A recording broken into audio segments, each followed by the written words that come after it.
ಕಲಯತು ಕುಶಲಂ ಕಾಲಮೇಘಾಭಿರಾಮ ಕಾಚಿತ ಸಾಕೇತ ಧಾಮ ಭವ ಗಹನಗತಿ ಕ್ರಾಂತಿ ಹರಿಪ್ರಣಾಮ ಸೌಂದರ್ಯ ಹ್ರೀಣಕಾಮ ಧೃತಜನಕ ಸುತಾ ಸದರಪಾಂಗ ಧಾಮ ದಿಕ್ಷು ಪ್ರಖ್ಯಾತ ಭೂಮಾ ದಿವಿಷದ ವಿನುತ ದೇವತಾ ರಾಮನಾಮ.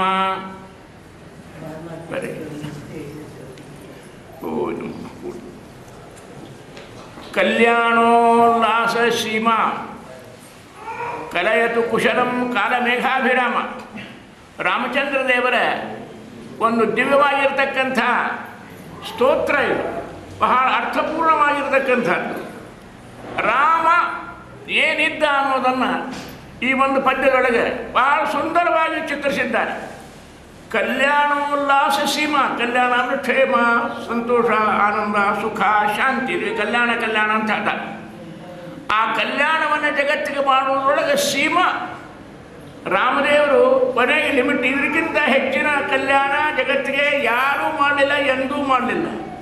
ಸ್ವತಃ ವಿಷ್ಣು ಪರಮಾತ್ಮ ನಾರಾಯಣನೇ ಉಳಿದ ಅವತಾರದಾಗ ಇಷ್ಟು ಮಾಡಲಿಲ್ಲ.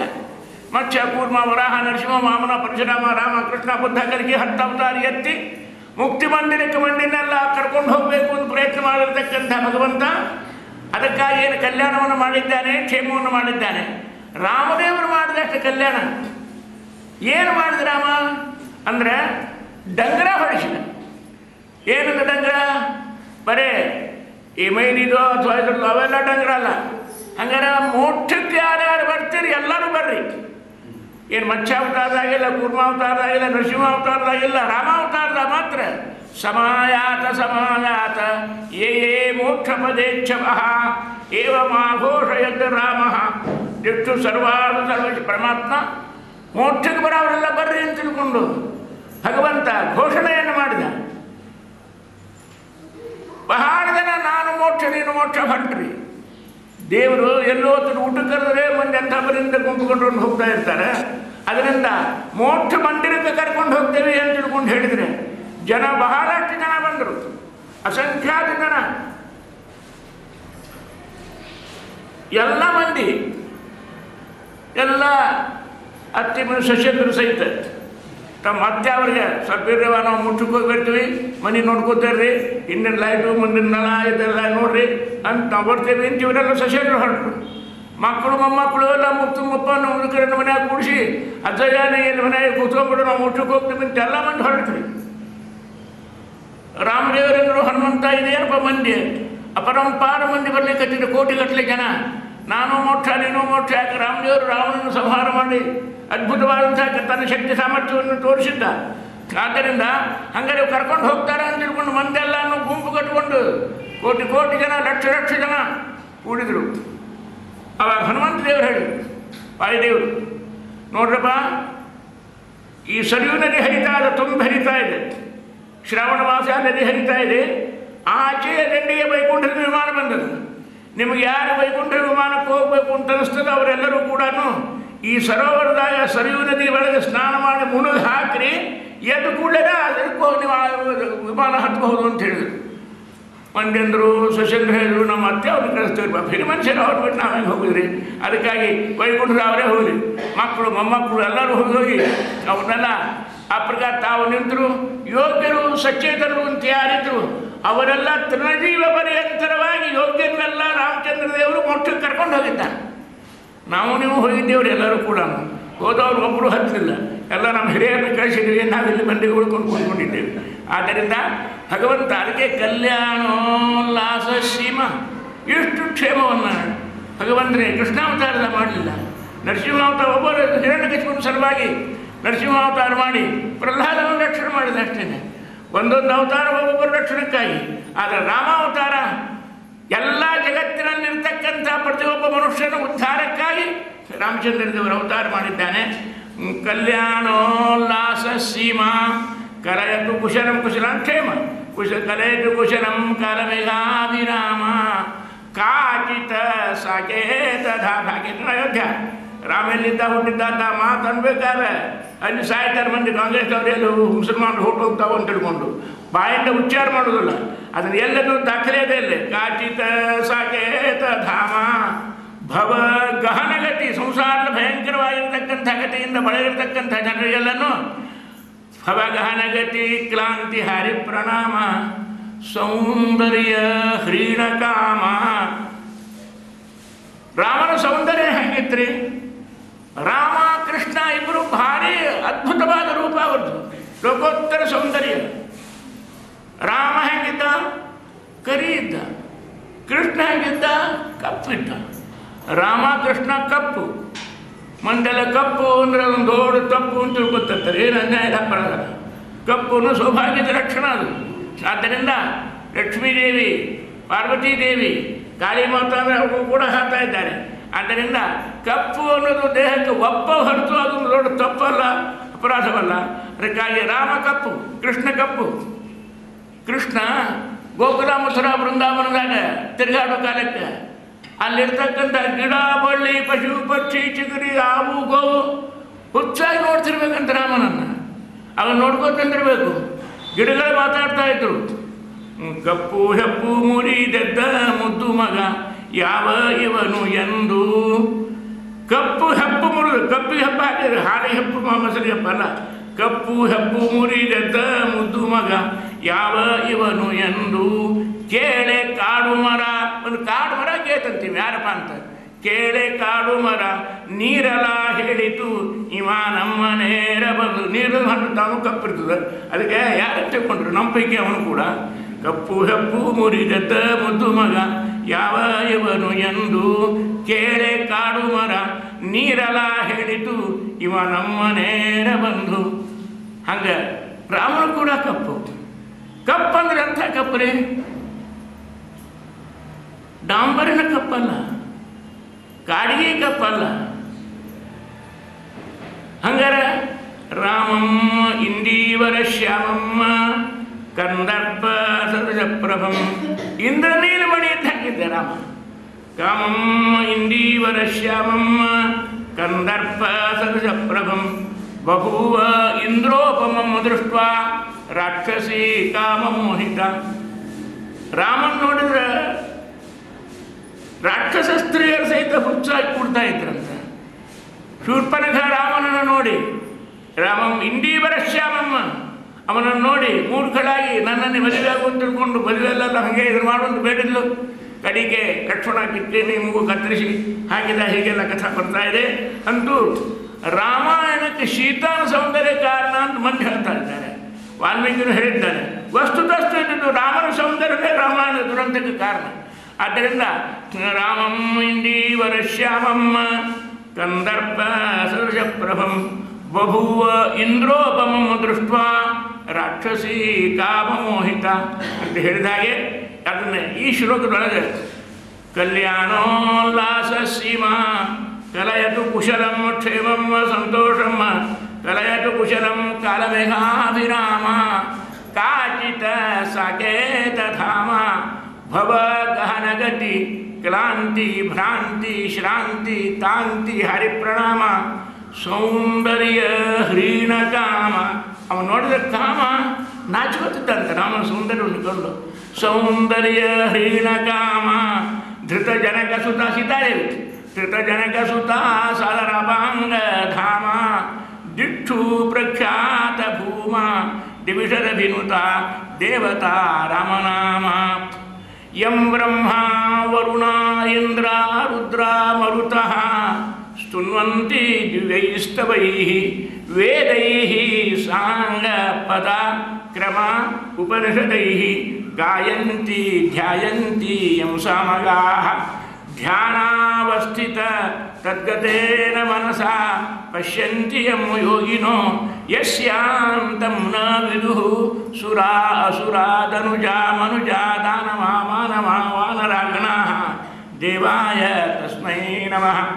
ಸಾಂದ್ರಾನಂದ ಪುರಂದರಾದಿ ವಿಷದ ವೃಂದೈಃ ಅಮಂದಾದರಾತ ಆನಮ್ರೈಃ ಮುಕುಟೇಂದ್ರ ನೀಲಮಣಿಭಿಃ ಸಂದರ್ಶೀತಿಂದಿಂದಿರಂ ಸ್ವಚ್ಛಂದಂ ಮಕರಂದ ಬಿಂದು ವಿಲಸನ್ ಮಂದಾಕಿನಿ ಮೇದು ಮಂದಾಕಿನಿ ಗಂಗಾ ಸಾನಂದಂ ಮಕರಂದ ಬಿಂದು ವಿಲಸಂ ಮಂದಾಕಿನೇ ಮೇದುರಂ ಶ್ರೀ ಗೋವಿಂದ ಪದಾರವಿಂದಮ ಅಶುಭ ಸ್ಕಂದಾಯ ವಂದಾಮಹ. ಇಂಥ ಗಂಗಾಲಹರಿ ಬಗ್ಗೆ ನಾವು ಕೇಳಿದ್ದೇವೆ. ಆ ರಾಮದೇವರ ನಿರಂತರವಾಗಿರತಕ್ಕಂಥ ಆರಾಧನೆ ಅರ್ಚನೆಯಿಂದ, ಉಪಾಸನೆಯಿಂದ, ಭಜನೆಯಿಂದ, ಯಜನದಿಂದ ಮಾಡಿ ಸಿದ್ಧಿಯನ್ನು ಪಡೆದಿರತಕ್ಕಂಥ ಸಿದ್ಧಪುರುಷರು ನಮ್ಮ ರಾಘವೇಂದ್ರ ಸ್ವಾಮಿ. ಅವರ ಗುರುಗುಣಸ್ತವನ ಅಂತಕ್ಕಂಥ ಗ್ರಂಥದೊಳಗೆ ರಾಯರ ಮಹಾಮಹಿಮೆಯನ್ನು ಭಾಳ ಅದ್ಭುತವಾಗಿ ಕೊಂಡಾಡಿದ್ದಾರೆ. ಇವರು ವಾದಿಂದ ತೀರ್ಥ ಶ್ರೀಪ ಹೇಳಿದೆ ನಾನು. ವಾದಿಂದ ತೀರ್ಥ ಶ್ರೀಪಾದಂಗಳವರು ರಾಘವೇಂದ್ರ ಸ್ವಾಮಿ ಮಠದಲ್ಲಿ ಆಸೀನರಾಯ ಪೀಠಾಧಿಪತಿಗಳಾಗಿ ಆ ರಾಯರ ಮೇಲೆ ಅತ್ಯುತ್ಕೃಷ್ಟವಾಗಿರತಕ್ಕಂಥ ಅರಸು ಕೃತಿ, ಕಲಶ ಕೃತಿ, ಮೇರು ಕೃತಿ, ಇಂಥ ಅದ್ಭುತವಾದಂಥ ಒಂದು ಕಾವ್ಯವನ್ನು ಚಿರಂತರವಾಗಿ ಆ ರಾಘವೇಂದ್ರ ಸ್ವಾಮಿಗಳ ಕೀರ್ತಿ ಉಳಿಯುವಂತೆ ಅಥವಾ ಜಗತ್ತನ್ನು ಬೆಳಗುವಂತೆ ಮಾಡಿರ್ತಕ್ಕಂಥ ಗ್ರಂಥ ರತ್ನ ಇದು. ಗುರುಗುಣಸ್ತವನ. ಅದರ ಪ್ರಾರಂಭದ ಶ್ಲೋಕನೇ ಬಹಳ ಚಮತ್ಕಾರವಾದಂಥ ಶ್ಲೋಕ. ಅಲ್ಲೇನು ಮಾಡ್ತಾ ಇದ್ದಾರೆ? ಪಾತು ಶ್ರೀ ನೇತುರಸ್ಮಾನ್ ಸಪದಿ ಬುಧಜನ ತ್ರಾಣ ರಕ್ಷ ಕಟಾಕ್ಷ ಹೇಳ್ತಾ ಇದ್ದಾರೆ. ಅದವಾಗಿ ಪಾತು ಶ್ರೀ ನೇತುರಸ್ಮಾನ್ ಸಪದಿ ಬುಧಜನ ತ್ರಾಣ ರಕ್ಷ ಕಟಾಕ್ಷ.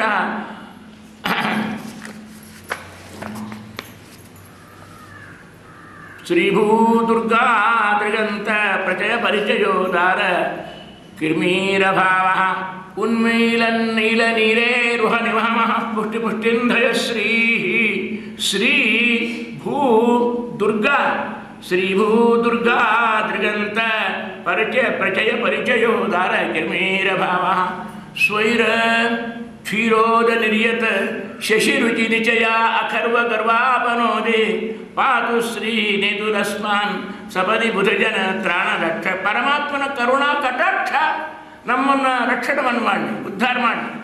ಭಗವಂತನ ಕರುಣಾ ಕಟಾಕ್ಷ, ದೇವರ ಕರುಣಾ ಕಟಾಕ್ಷ ಎಷ್ಟು ಅದ್ಭುತವಾದ ಕೆಲಸ ಮಾಡ್ತಾ ಇದೆ. ವಾಯುದೇವರು ದೇವರು ಇವರಿಬ್ಬರು ಹೆಚ್ಚಿನ ಅನುಗ್ರಹ ಮಾಡಿ, ತಲೆ ಮೇಲೆ ಕೈ ಇಟ್ಟು ಆಶೀರ್ವಾದ ಮಾಡಿ, ಇದೇನು ಮಾಡೋದು ಬೇಡ್ರಿ. ಕಣ್ಣಿಂದ ಅವನು ನೋಡಿಬಿಟ್ರು ಸಾಕು. ಒಮ್ಮೆ ಅವರ ಕೃಪಾ ದೃಷ್ಟಿ ನಮ್ಮ ಮೇಲೆ ಹರಿತು ಅಂತಂದರೆ ಮನುಷ್ಯನಿಗೆ ಏನು ಬೇಕಾದಾಗ್ತಾ ಇದೆ ಅಂತನ್ನೋದನ್ನು ಇಲ್ಲಿ ಸೂಚನೆ ಮಾಡ್ತಾ ಇದ್ದಾರೆ. ಭಗವಂತನ ಕರುಣಾ ಕಟಾಕ್ಷ.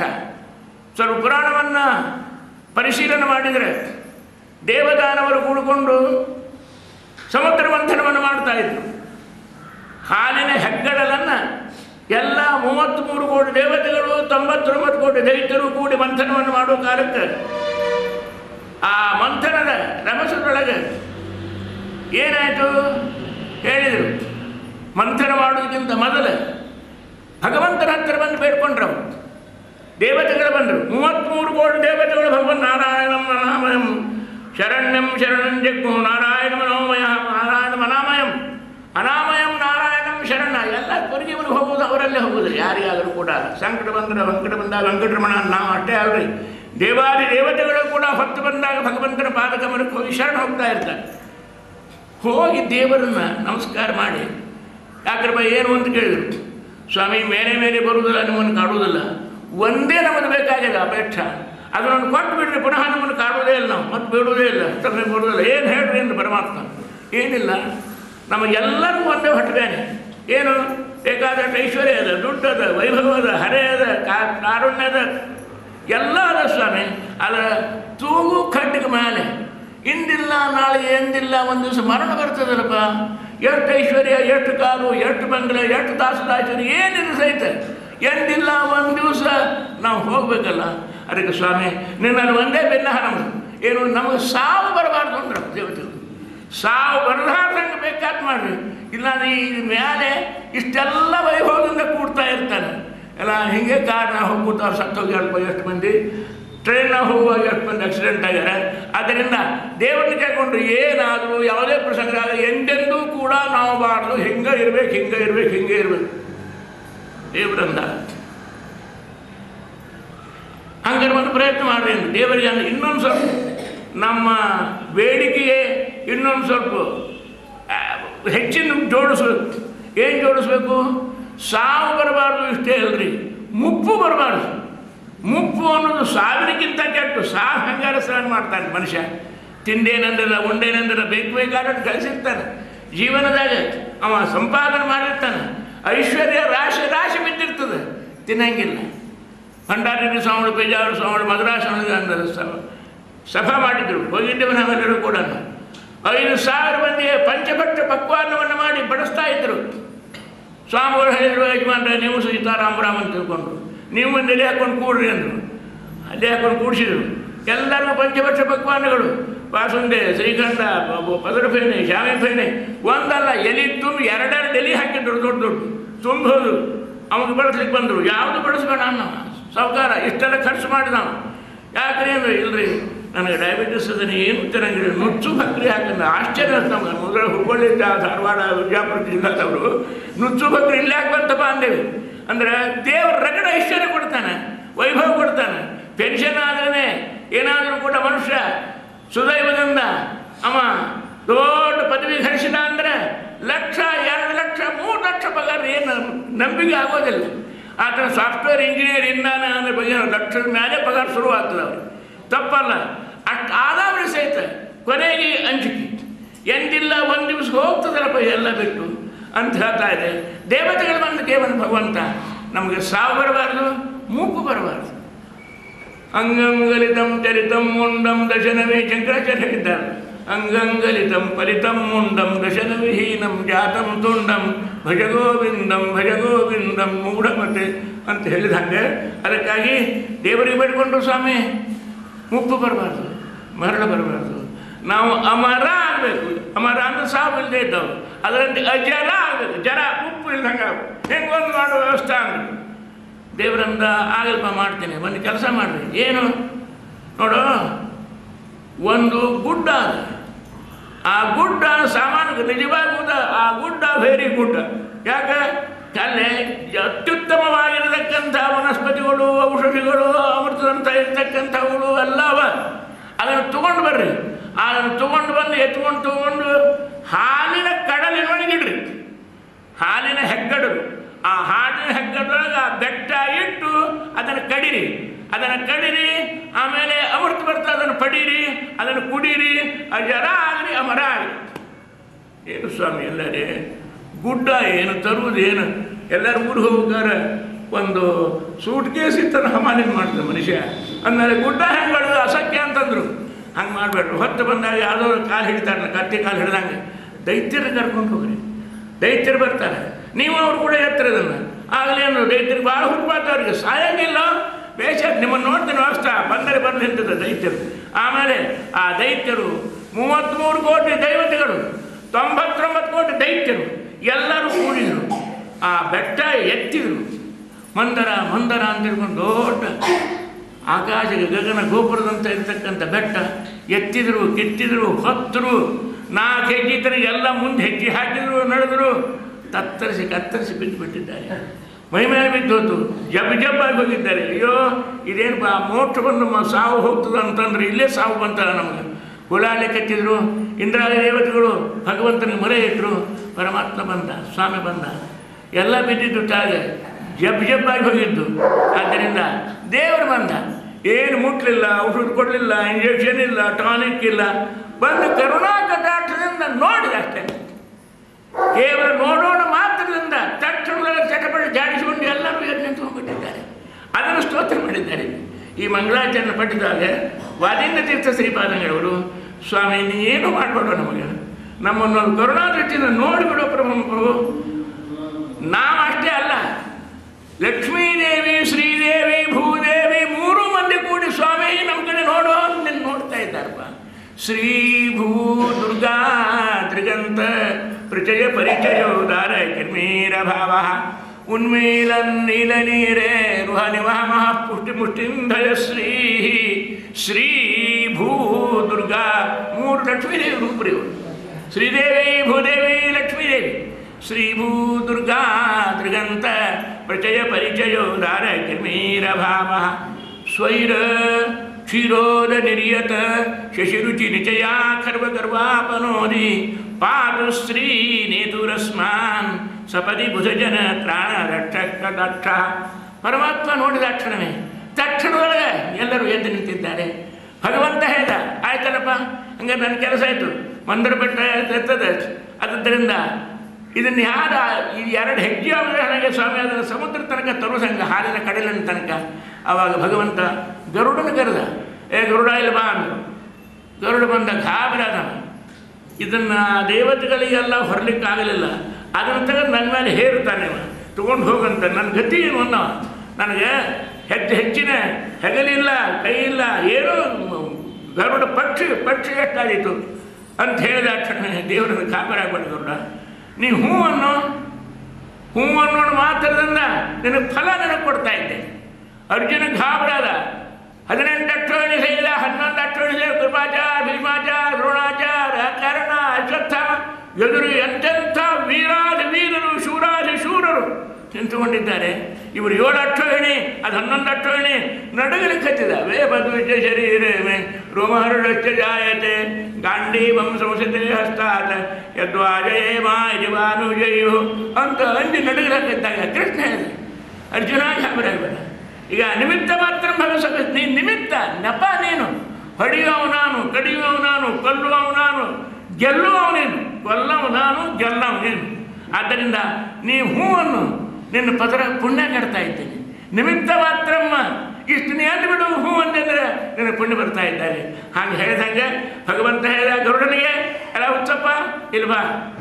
ಹಾಗೆ ಅರ್ಜುನನಿಗೆ ಅದ್ಭುತವಾದಂಥ 18 ಅಕ್ಷೋಹಿಣಿ ಸೈನ್ಯದೊಳಗೆ ಯುದ್ಧವನ್ನು ಮಾಡಿ ಅವನನ್ನು ಗೆಲ್ಲಿಸಿ ಗೆಲುವಿನ ಗೋಪುರ ಕಟ್ಟಿದ ಭಗವಂತ.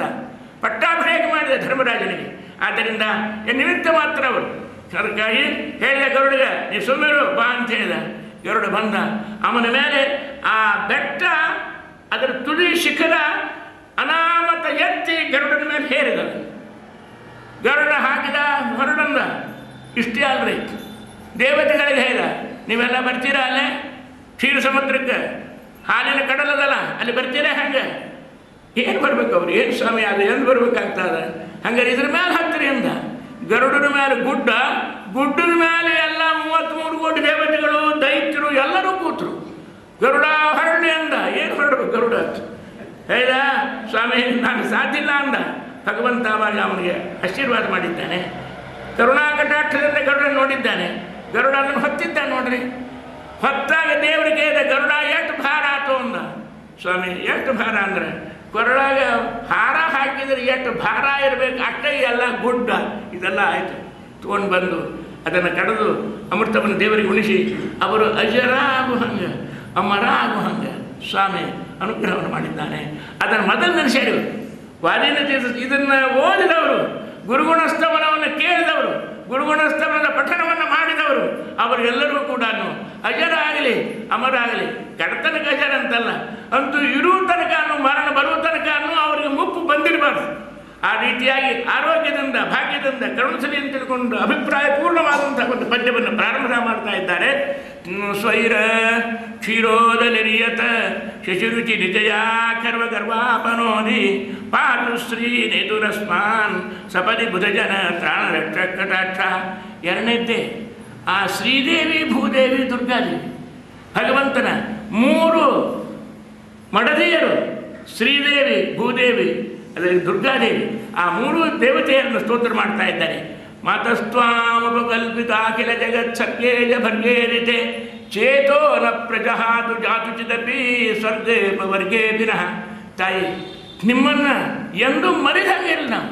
ಯಾಕೆ ಮಧ್ವಾಚಾರ್ಯ ಅದನ್ನು 7ನೇ ಅಧ್ಯಾಯದ ಕಾರಣ ಹೇಳಿದ್ದಾರೆ. ಸೃಷ್ಟಿ ಸ್ಥಿತಿ ಪ್ರಳಯ ಸರ್ಗ ಮಹಾವಿಭೂತಿ ವೃತ್ತಿ ಪ್ರಕಾಶನೆ ಮಹಾವೃತ್ತಿಬಂಧ ಮೋಕ್ಷ ಯಸ್ಯಾ ಅಪಾಂಗರ್ವ ಮಾತ್ರ ಊರ್ಜಿತಾ ಸಾ ಶ್ರೀ ಯತ್ಕಟಾಕ್ಷ ಬಲವತಿ ಅಹಿತಂ ನಮಃ. ಬ್ರಹ್ಮದೇವರಿಗೆ, ರುದ್ರದೇವರಿಗೆ ಅವರವರ ಸ್ಥಾನ, ಅದಕ್ಕೆ ಬರತಕ್ಕಂಥ ಮಾನ, ಇದಕ್ಕೆ ಕಾರಣ ಲಕ್ಷ್ಮೀದೇವಿ. ಆದ್ದರಿಂದ ಶ್ರೀಭೂ ದುರ್ಗಾ ತ್ರಿಗಂತ ಹೇಳ್ಕೊಂಡು ಮಾತಸ್ತ್ವಾಮುಪಕಲ್ಪಿತ ಅಖಿಲ ಜಗತ್ ಸತ್ಯೇಜ ಭರ್ಗೇಳಿದೆ ಚೇತೋ ನ ಪ್ರಜಹಾತು ಜಾತು ಚಿದಪ್. ಎಂದೆಂದು ನಿನ್ನನ್ನು ಬಿಟ್ಟು ಆಚೀಚಿ ನಾವು ಹೋಗಲಿ, ನಿನ್ನನ್ನೇ ಧ್ಯಾನ ಮಾಡು, ಹಂಗೆ ಅನುಗ್ರಹವನ್ನು ಮಾಡು ಅಂತ ತಿಳ್ಕೊಂಡು ಹೇಳ್ತಾ ಇದ್ದಾರೆ. ಅದಕ್ಕಾಗಿ ಲಾವಣ್ಯಾತ್ ಅಧರೀಕೃತಾಮರವಧೂ ವರ್ಗೇರಿ ಸರ್ಗೇಣಿತೆ ಕಾರುಣ್ಯಂ ಕುರು ಮಾಗೃಥ ಮೈ ಪುನರ್ದುರ್ಗೇ ವಿಸರ್ಗೇ ಮಧ್ಯಂ ಅಂತ ಬಿಡ್ಕೊಂಡು ಆಮೇಲೆ ವೇದವ್ಯಾಸ ದೇವರನ್ನು, ಅದೇ ಪ್ರಕಾರವಾಗಿ ಮಹಾನುಭಾವರಾಗಿರ್ತಕ್ಕಂಥ ಆನಂದತೀರ್ಥ ಭಗವತ್ಪಾದಾಚಾರ್ಯರನ್ನು ಟೀಕೆ ತಾರತಮ್ಯ ಪ್ರಕಾರ ವೈಷ್ಣವ ಮತ ತಾರತಮ್ಯದ ಬರ್ತಾರೆ. ಅದಕ್ಕಾಗಿ ಯಾವುದೇ ಸ್ತೋತ್ರ ಮಾಡುವಾಗ ಮೊದಲ ಪರಮಾತ್ಮನನ್ನು, ಆಮೇಲೆ 3 ಅವತಾರ ಉಪೇತರಾಗಿರ್ತಕ್ಕಂಥ ಹನುಮಂತ ದೇವರನ್ನು, ಆಮೇಲೆ ಪ್ರತ್ಯೇಕವಾಗಿ ಮಧ್ವಾಚಾರ್ಯರನ್ನು ಮಾಡಿ, ಆಮೇಲೆ ಚಂದ್ರಿಕಾಚಾರ್ಯರನ್ನು ಹೇಳಿದೆವು ನಾವು. ಶ್ರೀ ಪ್ರಧಾನಭಾವರು ಮಾಯಾತಂತ್ರಾಮರಾರಿ ಸ್ವಯಮಪನಯತೋ ಮತ್ತು ಸಿದ್ಧಾಂತ ನಾಮನೋ. ಆದ್ದರಿಂದ ಅಷ್ಟು ನರಸಿಂಹದೇವರಿದ್ದಂಗೆ ಮತ್ತು ಸಿದ್ಧಾಂತ ಅಂದರೆ ನರಸಿಂಹದೇವರು ಪ್ರಹ್ಲಾದ ರಾಜರಿಗೆ ಹಾಗೆ ಅನುಗ್ರಹವನ್ನು ಮಾಡಿದ ಪ್ರಥಮದೇವರು. ನಮಗೂ ಕೂಡ ಪ್ರಹ್ಲಾದ, ಆ ಪ್ರಹ್ಲಾದನ ಅವತಾರರಾಗಿರ್ತಕ್ಕಂಥ ರಾಘವೇಂದ್ರ ಸ್ವಾಮಿಗಳು. ರಾಘವೇಂದ್ರ ಸ್ವಾಮಿಗಳು ಮಹಾನುಭಾವರಾಗಿರ್ತಕ್ಕಂಥವರು ಬೇಕಾದ್ದು ನರಸಿಂಹದೇವರು ಪ್ರತ್ಯಕ್ಷ ಆಗಿ ಪ್ರಹ್ಲಾದನಿಗೆ, ಪ್ರಹ್ಲಾದ ಮೋಕ್ಷಕ್ಕೆ ಬಾ ಅಂದರು. ವೈಕುಂಠ ವಿಮಾನ ಬರ್ತಾ ಇದೆ, ನಾನು ಹೋಗ್ತೀನಿ, ನಿನ್ನನ್ನು ಕರ್ಕೊಂಡು ಹೋಗ್ತೀನಿ, ವೈಕುಂಠಕ್ಕೆ ಬಾ ಅಂತಂದ್ರೆ ಏನು ಹೇಳಬೇಕ್ರಿ ಪ್ರಹ್ಲಾದರಾಜರು? ನಾಹಂ ವಿಮುಕ್ತೇಕಃ. ಸ್ವಾಮಿ ಮೋಕ್ಷಕ್ಕೆ ಬರೋದಿಲ್ಲ ಅಂದರು. ಜಗತ್ತಿನೊಳಗೆ ಮೋಕ್ಷಕ್ಕೆ ಬರೋದಿಲ್ಲ ಅಂತ ಯಾರ್ಯಾರು ಪ್ರಹ್ಲಾದ ಹೊರತಾಗಿ ಒಬ್ಬರು ಅಂದಿಲ್ರಿ. ಮೋಕ್ಷಕ್ಕೆ ಬರ್ತೇವೋ ಬರಬಾ ಅಂತಂದು ಕೂಡ ಆಗಿಲ್ಲ, ಹೊರಟೇ ಬಿಡ್ತಾ ಇದ್ದಾರೆ. ಆದ್ದರಿಂದ ಪ್ರಹ್ಲಾದರಾಜರು ಮಾತ್ರ ಒಬ್ಬರು ನಾಹಂ ವಿಮುಕ್ತೇಕಃ. ಯಾಕೆ ನಾವು ಮೋಕ್ಷಕ್ಕೆ ಬರೋದಿಲ್ಲ? ಮೋಕ್ಷಕ್ಕೆ ಬರೋದಿಲ್ಲ ಅಂತಲ್ಲ, ಈಗೇ ಬರೋದಿಲ್ಲ. ಹಂಗಾರೆ ಯಾವಾಗ ಬರೋ ಪ್ರಹ್ಲಾದ? ಇದೆಲ್ಲ ಏನು ಮಂದಿದ ಭೂಲೋಕದೊಳಗಿನ ಮಂದಿ, ಇವರೆಲ್ಲರನ್ನೂ ಕರ್ಕೊಂಡು ಬರೋಣ. ಗಾಡಿ ಹತ್ತೀನಿ, ಕಂಡಕ್ಟರ್ ಜಾಗದಾಗ ಕೂಡ್ತೀನಿ, ಅವ್ರನ್ನೆಲ್ಲ ಕೂಡಿಸಿ ನಾನೇನು ಬರ್ತೀನಿ, ನಾವೊಬ್ಬನೇ ಬರೋದಿಲ್ಲ. ಹಿಂಗೆ ಹೇಳಿದವರು ಪ್ರಹ್ಲಾದರಾಜರು ಒಬ್ಬರೇ. ನಾಹಮ್ಮ ವಿಮುಕ್ತ ಏಕಃ ಅಂತ ತಿಳ್ಕೊಂಡು ಹೇಳಿ ಪ್ರಹ್ಲಾದ ಇವರೇನು ಬರ್ತಾರೋ, ಇವ್ರು ಯಾರೂ ಕೂಡ ಆರಾಧನೆ ಮಾಡಿದ್ರು, ಉಪಾಸನೆ ಮಾಡಿದ್ರು, ಏಕಾದಶಿ ಉಪವಾಸ ಮಾಡೋದಿಲ್ಲ. ಗುರುವಾರ ಮಾಡ್ತವ, ಏಕಾದಶಿ ತಿಂತಾವ. ಏನು ಮಾಡಬೇಕು ಇವರಿಗೆ? ಸಂಧ್ಯಾವಂದನೆ ಮಾಡೋದಿಲ್ಲ, ಗುರುಸ್ತೋತ್ರ ಅಂತಾವ ಜನ. ಮತ್ಸರ್ಮನ ಹೋಗಿ ಕೂಡ ಶ್ರೀಪೂರ್ಣ ಗೋರು ಗುರುದೀರ್ಥ ವಯೋಬ್ಧಿ ಪಾರ ಅಲ್ಲಿ ಅದನ್ನು ಹೇಳ್ತಾ ಇದ್ದಾವೆ. ಇಂಥವರೆಲ್ಲ ಇದ್ದಾರೆ, ಇವ್ರನ್ನ ಹ್ಯಾಂಗೆ ಮೋಕ್ಷಕ್ಕೆ ಕರ್ಕೊಂಡು ಹೋಗೋದು ಪ್ರಹ್ಲಾದ ಅಂತ ಹೇಳಿದರೆ ಪ್ರಹ್ಲಾದರಾಜ ಹೇಳಿದ, ಸ್ವಾಮಿ ಏನೇ ಆಗಲಿ ಗುರುವಾರನೇ ಮಾಡ್ತಾರೆ ಇಲ್ಲೋ, ರಾಯರು ಅಂತಂತಾರಿಲ್ಲೋ, ಸದ್ಭಾವನಾದ ಅನ್ನಂಗೆ ಅದು. ಆದ್ದರಿಂದ ಅವರೆಲ್ಲರನ್ನೂ ಕೂಡ ಕರ್ಕೊಂಡು ಬರ್ತೀನಿ ನಾನು ಸ್ವಾಮಿ, ಅನುಗ್ರಹವನ್ನು ಮಾಡಿ ಎಂದು ಬರವ. ಹಾಗೆ ಅದರ ಸಲುವಾಗಿ ಮತ್ತು ನಾವು ಹುಟ್ಟಿ ಬರ್ತೇನೆ. ಮಂತ್ರಾಲಯ ಪ್ರಹ್ಲಾದರಾಜರು ಮೊದಲ ಅವತಾರವನ್ನು ಮಾಡಿ ಚಂದ್ರಿಕಾಚಾರ್ಯರಾದರು. ಚಂದ್ರಿಕಾಚಾರ್ಯ ಮತ್ತು ಪುನಃ ಮಂತ್ರಾಲಯ ಸ್ವಾಮಿ ರಾಘವೇಂದ್ರ ಸ್ವಾಮಿಗಳಾದರು. ಅವರೇ ಮತ್ತು ಪುನಃ ಸತ್ಯಸಂಧರು ಅಂತ ತಿಳ್ಕೊಂಡು ಮಹಾನುಭಾವರಾಗಿರ್ತಕ್ಕಂಥವರಾದರು. ಹಿಂಗೆ 3-4 ಅವತಾರವನ್ನು ಎತ್ತಿ ನಮ್ಮನ್ನು ನಿಮ್ಮನ್ನು ಎಲ್ಲರನ್ನೂ ಕೂಡ ಎತ್ತಿ ಆ ಮೋಕ್ಷ ಮುಕ್ತಿ ಮಂದಿರಕ್ಕೆ ಹತ್ತದಕ್ಕೆ ಅವತಾರವನ್ನು ಮಾಡ್ತಕ್ಕಂಥ ಪುಣ್ಯಾತ್ಮರು ಅದನ್ನು ಹೇಳ್ತಾ ಇದ್ದಾರೆ. ಆದ್ದರಿಂದ ಇಂಥ ಮಾಯಾತಂತ್ರಾಮರಾರಿ ಅಂಥೇಳಿ ಶ್ರೇಯೋ ಭೂಯೋ ವಿದಧ್ಯಾತ್ ಸುಮಹಿತ ಮಹಿಮ ವ್ಯಾಸರಾಜರು ಅವರದೇ ಒಂದು ಅವತಾರ ಅಂತ ತಿಳ್ಕೊಂಡು ಹೇಳ್ತಾ ಇದ್ದಾರೆ. ಆಮೇಲೆ ಜಯೀಂದ್ರನು ಸ್ತೋತ್ರ ಮಾಡಿದ್ದಾರೆ ಇವರು. ಜಯೀಂದ್ರ ಅಂದರೆ ಯಾರು? ಅವರು ವಿಜಯೇಂದ್ರ ತೀರ್ಥರು ಅಂತ ತಿಳ್ಕೊಂಡು ಮಹಾನುಭಾವರು. ರಾಯರ ಗುರುಗಳು ರಾಯರ ಗುರುಗಳು ಸುಧೀಂದ್ರರು, ಸುಧೀಂದ್ರ ಗುರುಗಳು ವಿಜಯೇಂದ್ರ ತೀರ್ಥರು. ವಿಜಯೇಂದ್ರ ಕರಾಬ್ಜೋತ್ ಸುಧೀಂದ್ರ ವರಪುತ್ರಕಃ ಅಂತ ರಾಯರ ಸ್ತೋತ್ರ ಬರ್ತದೆ. ವಿಜಯೇಂದ್ರರಿಂದ ಹುಟ್ಟಿದಂಥ ಸುಧೀಂದ್ರರು. ಏನಾಯಿತು? ಮಹಾನುಭಾವರಾಗಿರ್ತಕ್ಕಂಥ ವ್ಯಾಸರಾಜರಲ್ಲಿ ಅನೇಕ ವಿಶ್ವವಿದ್ಯಾಲಯ ಇದ್ದರು. ವ್ಯಾಸರಾಜರ ಯೂನಿವರ್ಸಿಟಿ, ವ್ಯಾಸರಾಜ ಯೂನಿವರ್ಸಿಟಿಗಳು ಒಂದೊಂದು ಭಾಗಕ್ಕೆ ಒಬ್ಬೊಬ್ಬರು ಅಧ್ಯಕ್ಷರಾಗಿ ಮಹಾನುಭಾವರು ನಡೆಸ್ತಾ ಇದ್ದರು. ಘಟ್ಟದ ವಾದರಾಜ ಸ್ವಾಮಿಗಳು, ಆಮೇಲೆ ಘಟ್ಟದ ಮೇಲೆ ಅನೇಕ ಪಂಡಿತರು, ವಿದ್ವಾಂಸರು, ಸ್ವಾಮಿಗಳು, ಯತಿಗಳು ಅವ್ರನ್ನೆಲ್ಲ ನಿವಸಿರ್ತಿದ್ರು. ಆ ರೀತಿಯಾಗಿ ಅವರ ಗರಡಿ ಒಳಗೆ ತಯಾರಾಗಿರ್ತಕ್ಕಂಥ ವಿಜೇಂದ್ರ ಅಂತ ತಿಳ್ಕೊಂಡು ವ್ಯಾಸರಾಜರ ಮಹಾನುಭಾವರಾಗಿರ್ತಕ್ಕಂಥವ್ರು ಶಿಷ್ಯರು ಅವ್ರನ್ನ ಈ ಸುಧೀಂದ್ರ ತೀರ್ಥ ಶ್ರೀಪಾದಂಗಳವರು ಬೇಡಿ ಇಸ್ಕೊಂಡ್ರು. ದ್ವಾದಶಿ ದಿವಸ ಪಾಲನೆ ಮಾಡಲಿಲ್ಲ. ಯಾಕಂತ ಕೇಳಿದ್ರೆ ನಮ್ಮ ಮಠ ಮುಂದೆ ಉತ್ಕರ್ಷ ಹೊಂದಬೇಕ್ರಿ, ರಾಯರ ಮಠ ಮುಂದೆ ಬರಬೇಕಾದ್ರೆ ನೋಡ್ರಿ ನಿಮ್ಮ ಶಿಷ್ಯರಾದಂಥ ವಿಜೇಂದ್ರ ನಮಗೆ ಕೊಡ್ರಿ ಅಂತ ಕೇಳ್ಕೊಂಡ್ರಂತ. ಸಾಧನೆ ದ್ವಾದಶಿ ದಿವಸ ಕೈಯಾಗಿ ಹಿಡ್ಕೊಂಡು ಅದನ್ನು ನೀವು ನನಗೆ ಹೂ ಅಂದ್ರೆ ಆಪೋಷಣ ತಗೋತೇನೆ ಅಂತ ಹೇಳಿದ ಮೇಲೆ ಆಗಲಿ ಅಂತ ತಿಳ್ಕೊಂಡು ಮಹಾನುಭಾವರು ದೊಡ್ಡವರು ಅವರನ್ನು ತಂದು ಅವ್ರಿಗೆ ಒಪ್ಪಿಸ್ತಾ ಇದ್ದಾರೆ. ಅವರ ದಂಡ ಪಲ್ಲಟವನ್ನು ಮಾಡಿ ಆ ವಿಜೇಂದ್ರನ ಮಾಡಿದರು. ವಿಜೇಂದ್ರ ಶಿಷ್ಯರೇ ಮಹಾನುಭಾವರಾಗಿರ್ತಕ್ಕಂಥದ್ದವರು ಸುಧೀಂದ್ರ ಶಿಷ್ಯರು ರಾಘವೇಂದ್ರ ಸ್ವಾಮಿಗಳು. ಆ ಘಟನೆಯನ್ನು, ಐತಿಹಾಸಿಕ ಘಟನೆಯನ್ನು ಇಲ್ಲಿ ಹೇಳ್ತಾ ಇದ್ದಾರೆ. ಚಾತುರ್ಯೈಕಾಗತನ್ನು ಅವ್ರು ಹೇಗಿದ್ರು ಅವರು ವಿಜೇಂದ್ರರು ಅಂದ್ರೆ ನೋಡ್ರಿ, ಜಗತ್ತಿನೊಳಗೆ 64 ವಿದ್ಯಾಗಳು ಅಂತ ಹೇಳ್ತಾ ಇದ್ದಾರೆ. 64 ವಿದ್ಯಾಗಳನ್ನು ಕಲಿತವರು ಪ್ರಪಂಚದೊಳಗೆ ಯಾರೂ ಇಲ್ಲ. ವಿಜೇಂದ್ರ ತೀರ್ಥರಿಗೆ ಆ 64 ವಿದ್ಯಾಗಳು ಸ್ವಾಧೀನವಾಗಿ ಕೈಗೊಳಗಿದ್ದು ಅಂತ. ಚತುಷ್ಷಷ್ಟಿ ವಿದ್ಯಾಪ್ರವೀಣ, ಚತುಷ್ಷಷ್ಟಿ ಅಂದರೆ 64. ಮತ್ತು ಅವ್ರ ಗ್ರಂಥ ಬರೆದಾರೆ. ಎಷ್ಟು ಬರೆದಾರೆ? ಮಂತ್ರಾಲಯ ಸ್ವಾಮಿಗಳು 40 ಬರೆದಾರೆ, ಮಧ್ವಾಚಾರ್ಯರು 28, 37 ಬರೆದಾರೆ. ಹಿಂಗೆ ಎಲ್ಲರೂ 10, 20, 30 ಇದ್ದಾರೆ. ಆದರೆ 104 ಗ್ರಂಥ ಬರೆದವರು ವಿಜಯೇಂದ್ರರೊಬ್ಬರ ಇತಿಹಾಸದೊಳಗೆ. 104 ಗ್ರಂಥಗಳನ್ನು ಬರೆದಂಥ ಏಕೈಕ ವ್ಯಕ್ತಿ ಇವರು ವಿಜಯೇಂದ್ರ ತೀರ್ಥ ಶ್ರೀಪಾದಂಗಳು ಅಂತ ಹೇಳ್ತಾ ಇದ್ದಾರೆ. ಇಲ್ಲಿ ಚಾತುರ್ಯೈಕಾಕೃತಿಯ ಚಾತುರ್ಯ ಪಾಂಡಿತ್ಯ ಅನ್ನೋದೇ ಮನುಷ್ಯರ ಆಕಾರ ತೊಗೊಂಡು ಬಂದು ನಿಂತಂಗಾಗಿತ್ತಂತದೆ. ಚಾತುರ್ಯೈಕಾಕೃತಿಯ ಚತುರಧಿಕ ಶತಗ್ರಂಥ ರತ್ನ ಪ್ರಣೇತ. ಚತುರಧಿಕ ಶತ ಅಂದ್ರೆ 100, ಚತುರಧಿಕ 100ರ ಮೇಲೆ 4, ಚತುರಧಿಕ ಶತ ಗ್ರಂಥ ರತ್ನ ಪ್ರಣೇತ. ಬರೇ ಗ್ರಂಥ ಅಂತ ಎಂಥವಲ್ಲ, ಗ್ರಂಥ ರತ್ನಗಳನ್ನೇ ಬರೆದರು. ಚಾತುರ್ಯೈಕಾಕೃತಿಯ ಚತುರಧಿಕ ಶತ ಗ್ರಂಥ ರತ್ನ ಪ್ರಣೇತ ಧೂತಾರಾತಿ ಪ್ರಬಂಧ.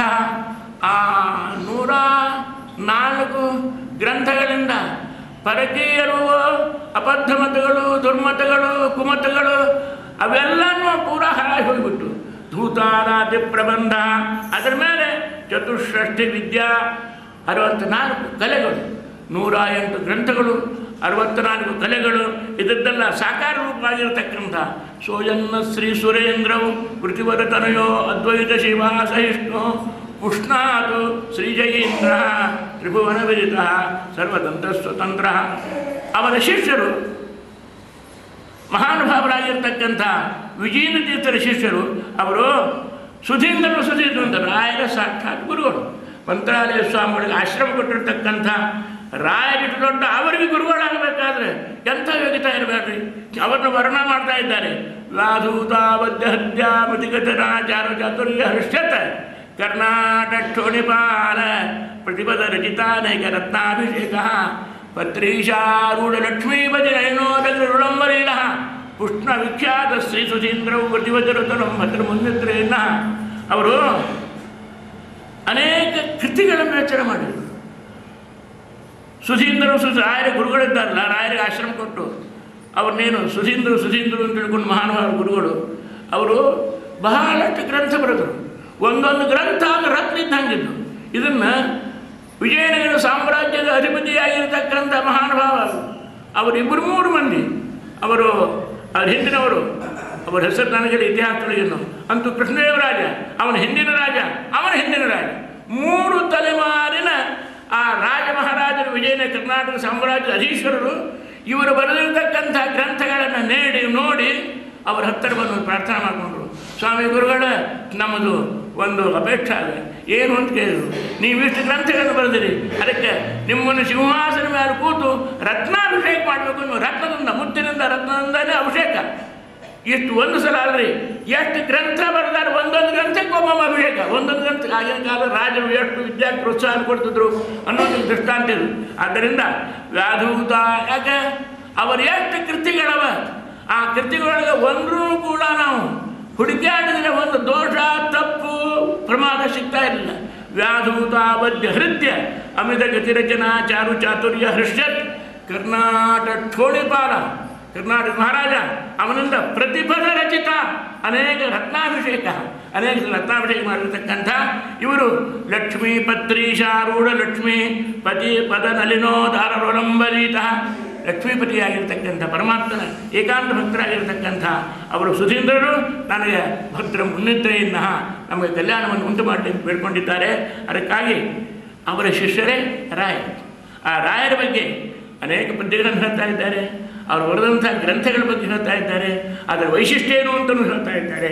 ಅಲ್ಲಿ ಹೇಳ್ತಕ್ಕಂಥ ಅವರು ಏನೇನು ತತ್ವಗಳನ್ನು ಹೇಳಿದರು, ಆ ತತ್ವಗಳು, ಅದರ ಸತ್ವ ಏನು, ಅದರ ಮಹತ್ವ ಏನು, ಅದನ್ನೆಲ್ಲ ನಮಗೆ ಮನಗಾಣಿಸಿಕೊಡ್ತಾ ಇದ್ದಾರೆ. ರಾಯರನ್ನ ಒಂದು ಪದ್ಯ ಓದ್ಕೊಂಬೋಣ. ಧೂತಾಬದ್ಧೈರ ವಿದ್ಯಾ. ರಾಯರ ಗ್ರಂಥದೊಳಗೆ ಒಂದು ಗುಣ ಆದರೆ ಏನು ಮಾಡ್ತಾವು ಅದನ್ನು ಅವರು ಸುಧಾ ಪರಿಮಳ ಅಂತಂದ ಗ್ರಂಥ. ಆಮೇಲೆ ಯಾವ್ಯಾವ ಚಮತ್ಕಾರ ಗ್ರಂಥಕಾರರವರು ಮೂಲ ವೇದಕ್ಕೆ, ಆ ವೇದದ ಮೇಲೆ ಬಾದರಾಯಣ ಬರೆದಂಥ ಸೂತ್ರಗಳಿಗೆ, ಆ ಸೂತ್ರಗಳಿಗೆ ಮಧ್ವಾಚಾರ್ಯ ಬರೆದಿರ್ತಕ್ಕಂಥ ಭಾಷ್ಯಕ್ಕೆ, ಆ ಭಾಷ್ಯದ ಮೇಲೆ ಟೀಕಾರಾಯ ಬರೆದಿರ್ತಕ್ಕಂಥ ತತ್ವಪ್ರಕಾಶಕ ಪರಿಮಳ ಸುಧಾಕ್ಕೆ, ಅದರ ಮೇಲೆ ಬರೆದಿರ್ತಕ್ಕಂಥ ಚಂದ್ರಿಕಾಚಾರ್ಯರ ಗ್ರಂಥದ ಮೇಲೆ, ಇದು ಎಲ್ಲದರ ಮೇಲೆ ಬರೆದು ಮತ್ತೆ ಪುನಃ ಆಸರು ಅವರ ಮಧ್ವಾಚಾರ್ಯರು ಅವರ ಟೀಕಾ ತಾವು ಸ್ವತಂತ್ರವಾಗಿ ಮತ್ತೆ ಪುನಃ ಮೂಲವನ್ನು ಕೂಡ ಅರ್ಥವನ್ನು ಮಾಡ್ತಾ ಇದ್ದಾರೆ. ಇದೆಲ್ಲ ಅವರ ಮಹಿಮೆಯನ್ನು ಗುರುತಿಸಿ ಅದನ್ನು ಸ್ತೋತ್ರವನ್ನು ಗುರುಗುಣ ಸ್ತವನ ಅಂತ ಹೇಳ್ತಕ್ಕಂಥ ಅತ್ಯಪೂರ್ವವಾಗಿರ್ತಕ್ಕಂಥ ಈ ಗ್ರಂಥದೊಳಗೆ ಮಹಾನುಭಾವರು ನೋಡ್ತಾ ಇದ್ದಾರೆ.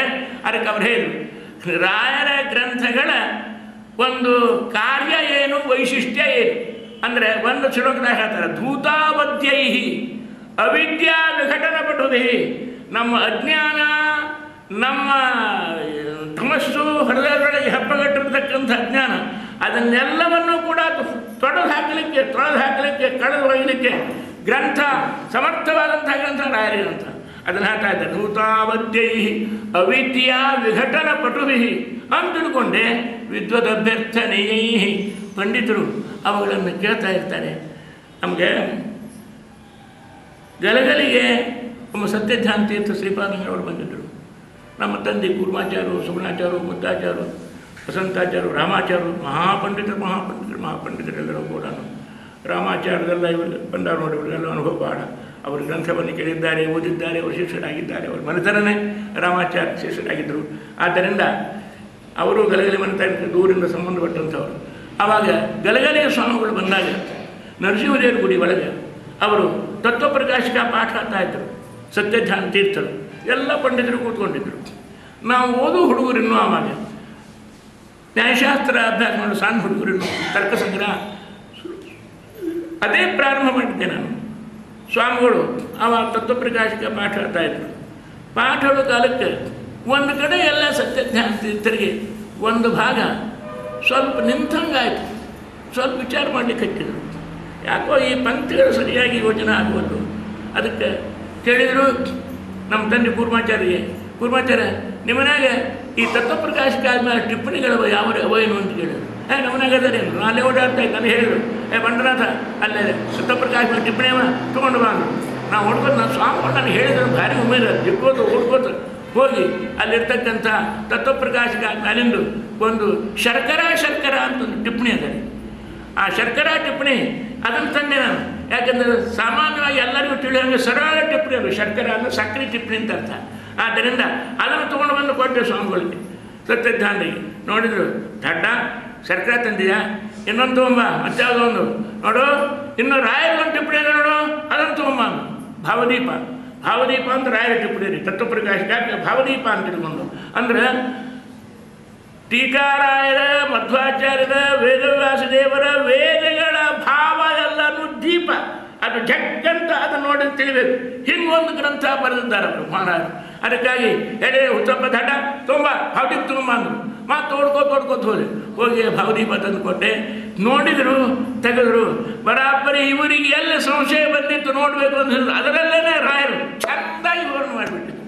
ಬಲ ಟಿಪ್ಪಣಿ ಅನ್ಬೇಕಿದ್ದಕ್ಕೆ ನೋಡು.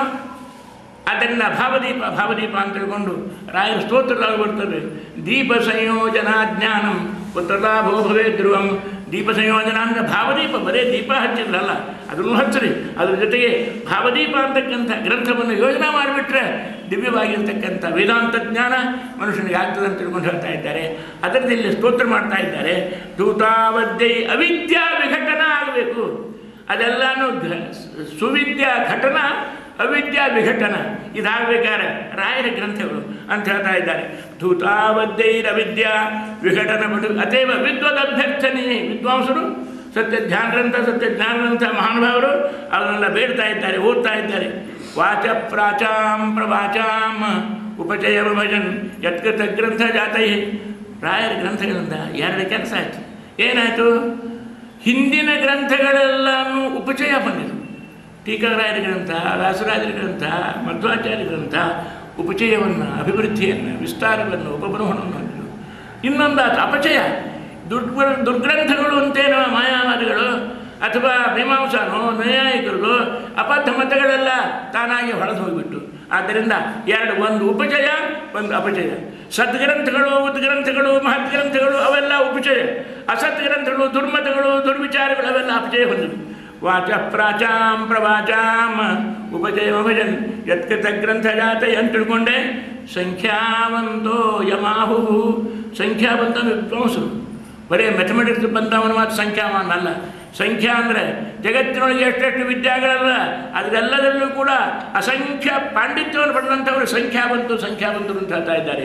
ಸಂಖ್ಯಾವಂತೋ ಯಮಾಹು ಮೂರಖಿಲ ಕಲಾ ಮೂರ್ತಿ ಮುದ್ವೇನ ಕೀರ್ತಿ. ಪಂಡಿತರಾದಂಥವರು ರಾಘವೇಂದ್ರ ಸ್ವಾಮಿಗಳು ಎಲ್ಲ ಕಲಾ ಎಲ್ಲ ವಿದ್ಯಾ ಅದಕ್ಕೆಲ್ಲ ಮೂರ್ತಿ ಅಂತ ತಿಳ್ಕೊಂಡು ಹೇಳ್ತಾ ಇದ್ದಾರೋ ಅಂಥ ತೀರಶ್ರೀ ರಾಘವೇಂದ್ರ ಸದಿಶತುರತಂ ಭಗವದಾತನ್ನ ಅಂತ ತಿಳ್ಕೊಂಡು ಈ ಗ್ರಂಥ ಪ್ರಾರಂಭ ಮಾಡುವಾಗ ತಮ್ಮ ಸ್ವಾಭಿಮಾನವನ್ನು ಖಂಡನ ಮಾಡ್ಕೊಳ್ತಾ ಇದ್ದಾರೆ. ಅಪ್ಪ ನಾನೇನೋ ಇದನ್ನು ರಾಯರ ಚರಿತ್ರೆ ಹೇಳ್ತೀನಿ ಅಂತ ಹೊಂದಿದ್ದೇನೆ, ರಾಯರ ಎಲ್ಲೇ ಅವರ ಚರಿತ್ರೆಯಲ್ಲೇ ನನ್ನಂಥ ಪಾಮರನಾಗಿರ್ತಕ್ಕಂಥ ನಾನು ಎಲ್ಲೇ ಅದನ್ನು ಹೇಳಿದ್ದಾರೆ. ಶ್ರೀ ರಾಘವೇಂದ್ರ ಇದೊಂದು ಸಮುದ್ರ ಇದ್ದಂಗೆ, ಅಂಬೋಧಿ ಕ್ವಾಸವು ಖದ್ಯೋತಪೋತ ಪ್ರಮುಷಿತ ವಿಭವ ಚೇತಸೋ ನ ಪ್ರಕಾಶ. ನನ್ನ ಬುದ್ಧಿ ಯಾವುದಾದ್ರೂ ಒಂದು ಖದ್ಯೋತ ದೀಪದ ಹುಳ, ಆ ದೀಪದ ಹುಳದ ರೆಕ್ಕೆ ತಾಕಿದ್ರೆ ಪಕ್ಕನೆ ಆರು ಹೋಗುವ ದೀಪದಷ್ಟು ನನ್ನ ಬುದ್ಧಿ ದೊಡ್ಡ ಬಿರುಗಾಳಿ ಬೀಸಿದಾಗೆ ಹೋಗಬೇಕು ಅಂತಲ್ಲ, ಆದರೆ ಸಾದಾ ಒಂದು ಹಾಗೆ ಇದು ಹಕ್ಕಿ ಅಲ್ಲ, ಒಂದು ಪತಂಗದ ಹುಳ, ಆ ರೆಕ್ಕೆ ಹುಳ ಬಂದು ಪಕ್ಕನೆ ಹೋಯ್ತು ಅಂದರೆ ದೀಪ ಯಾವುದು ಆರು ಹೋಗಬೇಕು ಅಷ್ಟು ಬುದ್ಧಿ ನಂದು. ಅದನ್ನು ಹೇಳ್ತಾ ಇದ್ದಾರೆ. ಶಕ್ತೋ ವಾಸವು ಖದ್ಯೋತಪೋತ ಪ್ರಮುಷಿತ ವಿಭವ ಚೇತಸೋ ನ ಪ್ರಕಾಶ ಅಂದಮೇಲೆ ಇಷ್ಟು ಗೊತ್ತು ತಿಳಿದು ಯಾಕೆ ಈ ರಾಯರ ಮೇಲೆ ಗ್ರಂಥ ಬರೀಲಿಕ್ಕೆ ಹೊರಟಿದ್ದೀರಿ ಅಂದ್ರಂತ ಇದ್ದಾರೆ ಅವರು. ಒಂದೈವಾತ ಪ್ರತಿಜ್ಞಾ ತದುರ ನಿಖಿಲಾಶ್ಚರ್ಯಚರ್ಯಾಭಿಧಾನೆ ಸ್ಥಾನೇ ತಾಪಿ ಕ್ವಚಿತ್ಯಾತ್ ಇಹ ಪುನರ್ವಧಿ ಸ್ನಾನ ಸಂಕಲ್ಪವತ್ಸ. ನಾನು ಇಷ್ಟು ಮಾಡಿದ್ರೆ ಸಹಿತ ಆ ಗ್ರಂಥವನ್ನು ಬರೆಯುವುದು ಯೋಗ್ಯರಿ.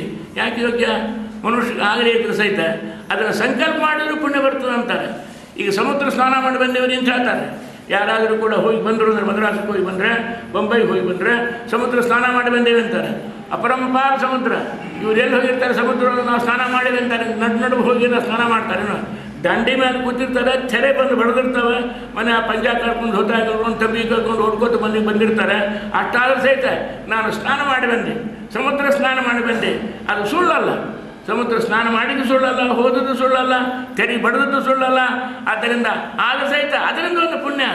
ಸಮುದ್ರ ಸ್ನಾನ ಮಾಡಿದ ಹಾಗೆ ಪುಣ್ಯನೋ ಹಂಗೆ ನಾನು ರಾಯರ ಚರಿತ್ರೆ ಹೇಳ್ತೇನೆ ಅಂದರೆ ಪುಣ್ಯ, ರಾಯರ ಚರಿತ್ರೆ ಕೇಳ್ತೇನೆ ಅಂದರೆ ಒಂದು ಪುಣ್ಯ. ಆದ್ದರಿಂದ ನನಗೂ ಕೂಡ ಗುರುಗುಣಸ್ಥಾನವನ್ನು ಹೇಳ್ತೀನಿ ಅಂತಂದರೆ ವಯಸ್ಸಾಗಿ 86 ವರ್ಷ ಆಗಿ ನನಗೆ ತ್ರಾಣ ಇಲ್ಲ, ಶಕ್ತಿ ಇಲ್ಲ, ಎಲ್ಲಿ ಹೋಗೋದಿಲ್ಲ. ಆದರೂ ಅವರು ಕೋನೇರಿ ಅವರು ಬಂದು ಆಚಾರ್ಯ ಸ್ವಲ್ಪ ನಮ್ಮಲ್ಲಿ ಆ ರಾಯರ ಮಹಿಮಾ ಅದನ್ನೆಲ್ಲವನ್ನು ಕೂಡ ಹೇಳಬೇಕು ಅಂತ ಹೇಳಿದಾಗ ನಾನು ಆಗಲಿ ಅಂತ ಹೇಳಿದೆ. ಯಾಕೆ ಅವರು ಹೋಗಿ ಹೇಳುವುದು ಯೋಗಿತ ಕೊಟ್ಟರಂತೂ ಚಲೋ, ಆಗಲಿಲ್ಲ ಹೇಳ್ತೀನಿ ಅಂತಂದ್ರೂ ಪುಣ್ಯ ಅಂತ ಬರ್ತಾ ಇದೆ. ಅಷ್ಟು ಈಗ 4 ದಿವಸದ ತನಕನೂ ಈ ರಾಯರ ಮಹಿಮಾ, ಅದೇ ರೀತಿಯ ಗ್ರಂಥಗಳ ಮಹಿಮಾ ಅದನ್ನೆಲ್ಲ ಹೇಳತಕ್ಕಂಥ ಒಂದು ಭಾಗ್ಯ ಬಂದದ್ದರಿಂದ ಒಂದೈವಾತ ಪ್ರತಿಜ್ಞಾ ತದತುರ ನಿಖಿಲಾಶ್ಚರ್ಯಚರ್ಯಾಭಿಧಾನೆ ಸ್ಥಾನೇ ತಾಪಿ ಕ್ವಚಿತ್ಯಾತ್ ಇಹ ಪುನರ್ವಧಿ ಸ್ನಾನ ಸಂಕಲ್ಪವತ್ಸ. ಸಮುದ್ರ ಸ್ನಾನ ಸಂಕಲ್ಪ ಮಾಡಿದಂಗೆ ರಾಯರ ಸ್ತೋತ್ರವನ್ನು ಪಾಠನ ಪಾರಾಯಣ ಇದನ್ನು ಕೇಳೋಣದ್ರಿಂದ ಅದರಿಂದ ಪುಣ್ಯ ಬರ್ತಾ ಇದೆ ಅಂತ ತಿಳ್ಕೊಂಡು ಹೇಳಿದರು. ರಾಯರು ಒಂದು ಸಾಮಾನ್ಯ ವ್ಯಕ್ತಿ ಚಿತ್ರ ಕೊಡ್ತಾರೆ. ರಾಯರು ಎಷ್ಟು ತೇಜಸ್ವಿ ಇದ್ದರು, ಎಂಥ ಓಜಸ್ವಿ, ತೇಜಸ್ವಿ, ವರ್ಚಸ್ವಿ, ಮನಸ್ವಿ, ತಪಸ್ವಿ ರಾಯರ ಚಿತ್ರ ಇಲ್ಲಿ. ಇಂಥ ಅದ್ಭುತವಾದಂಥ ರಾಯರು ಅದನ್ನು ಹೇಳ್ತಾ ಇದ್ದಾರೆ. ರಾಯರ ತೇಜಸ್ಸು ಎಷ್ಟಿತ್ರಿ, ಕಾಂತಿ ಎಷ್ಟಿತ್ರಿ, ಕಳೆ ಎಷ್ಟಿತ್ರಿ, ವರ್ಚಸ್ಸು ಎಷ್ಟಿತ್ರಿ ಅದನ್ನು ಹೇಳ್ತಾ ಇದ್ದಾರೆ ಅವರು. ಯದ್ಭಾನೋ ಯತ್ಕೃಶಾನೋ ಯದಮಠಚರಣೆ ಯದ್ಗೃಹೇ ದೂರಿಟೇಡು ಜ್ಯೋತಿರ್ಯತ್ತಾರಕಾಸು ಪ್ರಥಿತ ಮಣಿಷು ಎದ್ದು ಯಜ್ಞ ಸೌದಾಮನೆ. ಜಗತ್ತಿನೊಳಗೆ ಬೆಳಕು ಬರೋದು, ಕಾಂತಿ ಚಿಮ್ಮೋದು ಒಂದು 5 ಸಾಮಾನು ರೀ. ಭೂಲೋಕದಾಗ ವಿಶ್ವದೊಳಗೆ ಕಾಂತಿಯ ಕಿರಣಗಳನ್ನು, ಬೆಳಕಿನ ಬಳ್ಳಿಗಳನ್ನು ಭೂಮಂಡಲ ತುಂಬಾನು ಹರತಕ್ಕಂಥ ಪದಾರ್ಥ 5. ಅದರ ಯಾದಿ ಕೊಡ್ತಾರೆ. ಎದ್ದು ಭಾನು ಮೊದಲನೇದು ಸೂರ್ಯ ಪ್ರಾತಃಕಾಲ ಆಯಿತು ಅಂದರೆ ಏನು ಕತ್ತಲೆ ಮುತ್ತಿ ಬಿಟ್ಟಿರ್ತದೆ ರೀ. ಕತ್ತಲೆ ಮುತ್ತಿಗೆ ಹಾಕಿ ಜಗತ್ತಿನ ಸುತ್ತಮುತ್ತ ಎತ್ತು ನೋಡಿದ್ರೂ ಕೂಡ ಕತ್ತಲಿನೇ ಕತ್ತಲಿ. ಆದರೆ ಸೂರ್ಯ ಪ್ರಾತಃ ಕಾಲದೊಳಗೆ ಸೂರ್ಯೋದಯ ಕಾಲದ ಪೂರ್ವಕ್ಕೆ ಬಂದ ಅಂದ್ರೆ ಆ ಕತ್ತಲೆ ಇದ್ದಲ್ಲಿದ್ದು ಎತ್ತೋ ಇಲ್ಲೋ ಆಗಿ ಹೋಗ್ಬಿಡ್ತಾ ಇದ್ರೆ ಬೆಳಗಾದ್ಮೇಲೆ ಸ್ವಲ್ಪ ಕತ್ಲೆ ತೋರಿಸ್ರಿ, ಯಾರ್ಯಾರು ತೋರಿಸಿ ಬರೋದನ್ನು ಒತ್ತು ಸಹಿತ ಇರೋದು, ಪತ್ತ ಸಹಿತ ಹತ್ತೋದು. ಆದ್ದರಿಂದ ಅತ್ಯಂತ ಬೆಳಕನ್ನು ಬೀರತಕ್ಕಂಥ ಮೊದಲನೇ ವಸ್ತು ಭಾನು, ಸೂರ್ಯ. ಯದ್ ಭಾನು. ಎರಡನೇದು ಕೃಷಾನೋ, ಅಗ್ನಿ. ಅಗ್ನಿ ಒಳಗೆ ರಾತ್ರಿ ಬೆಳದ ಸಹಿತ ನಮಗೆ ಬೆಳಕು ಚೂರ್ಚಾರು ಬರೋದು, ನಮಗೆ ಓಡಾಡ್ಲಿಕ್ಕೆ ಬರೋದು ದೀಪ, ಲೈಟು, ಬಲ್ಬು, ಇವೆಲ್ಲವನ್ನೂ ಕೂಡ ಎರಡನೇ ನಂಬರ್. ಜಗತ್ತಿನ ತುಂಬ ದೊಡ್ಡ ಪ್ರಕಾಶ ಸೂರ್ಯ, ಎರಡನೇ ಪ್ರಕಾಶ ಅಗ್ನಿ. ಅಗ್ನಿ ಅಂಶ ಇರತಕ್ಕಂಥ ಇವೆಲ್ಲ ವಿದ್ಯುತ್ತುಗಳು. ಯತ್ ಭಾನು ಯತ್ ಕೃಷಾನೋ. ಮೂರನೇದ್ರಿ ಅಮೃತ ಕಿರಣೆ, ಮೂರನೇ ನಂಬರ್ ಕೊಟ್ಟರು.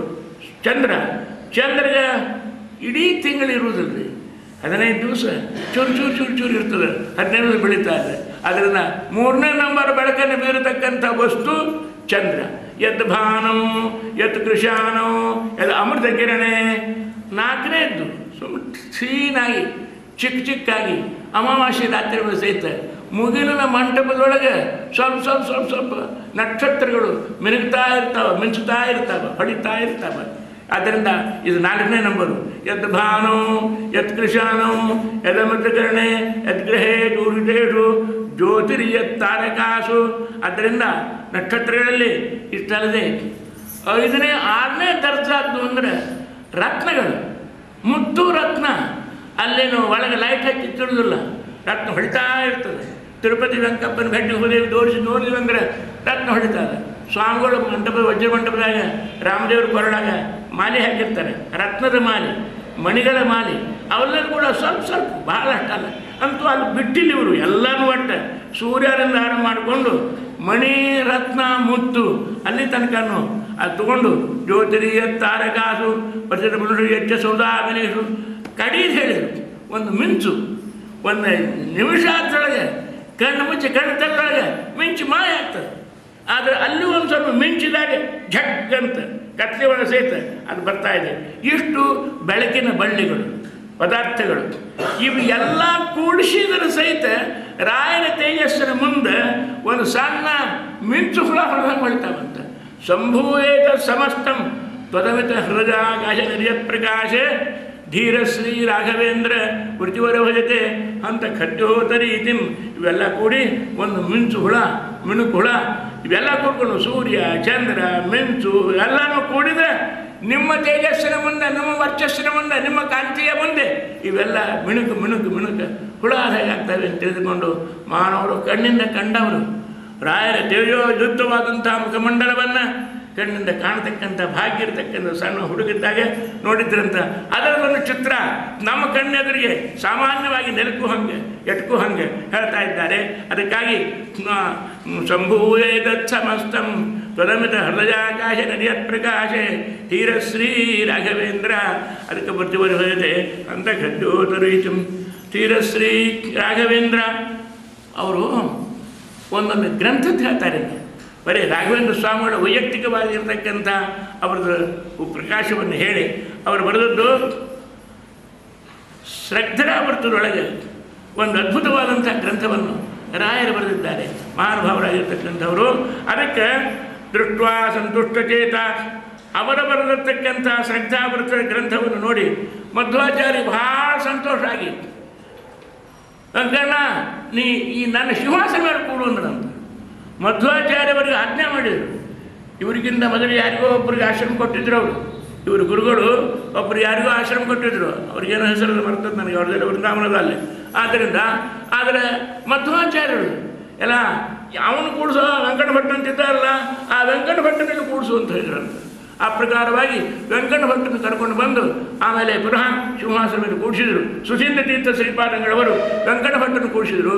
ಅದನ್ನು ನೋಡಿದ್ಲು ಸರಸ್ವತಿಯಂದು ಮಧ್ವಾಚಾರ್ಯರು, ಅವರ ಸಿಂಹಾಸನ ಸರ್ವಜ್ಞಾಚಾರ್ಯರು ಅಲ್ಲಿ ಕೂಡಿಸಾರಂದ್ಮೇಲೆ ನಾನು ನನ್ನ ಪೀಠದ ಮೇಲೆ ಇವ್ರನ್ನೇ ಕೂಡಿಸ್ತೇನೆ ಸರಸ್ವತಿ ದೇವಿ ರಾಯರನ್ನು ಅವರನ್ನು ಕೂಡ ಹೇಳ್ತಾ ಇದ್ದಾರೆ.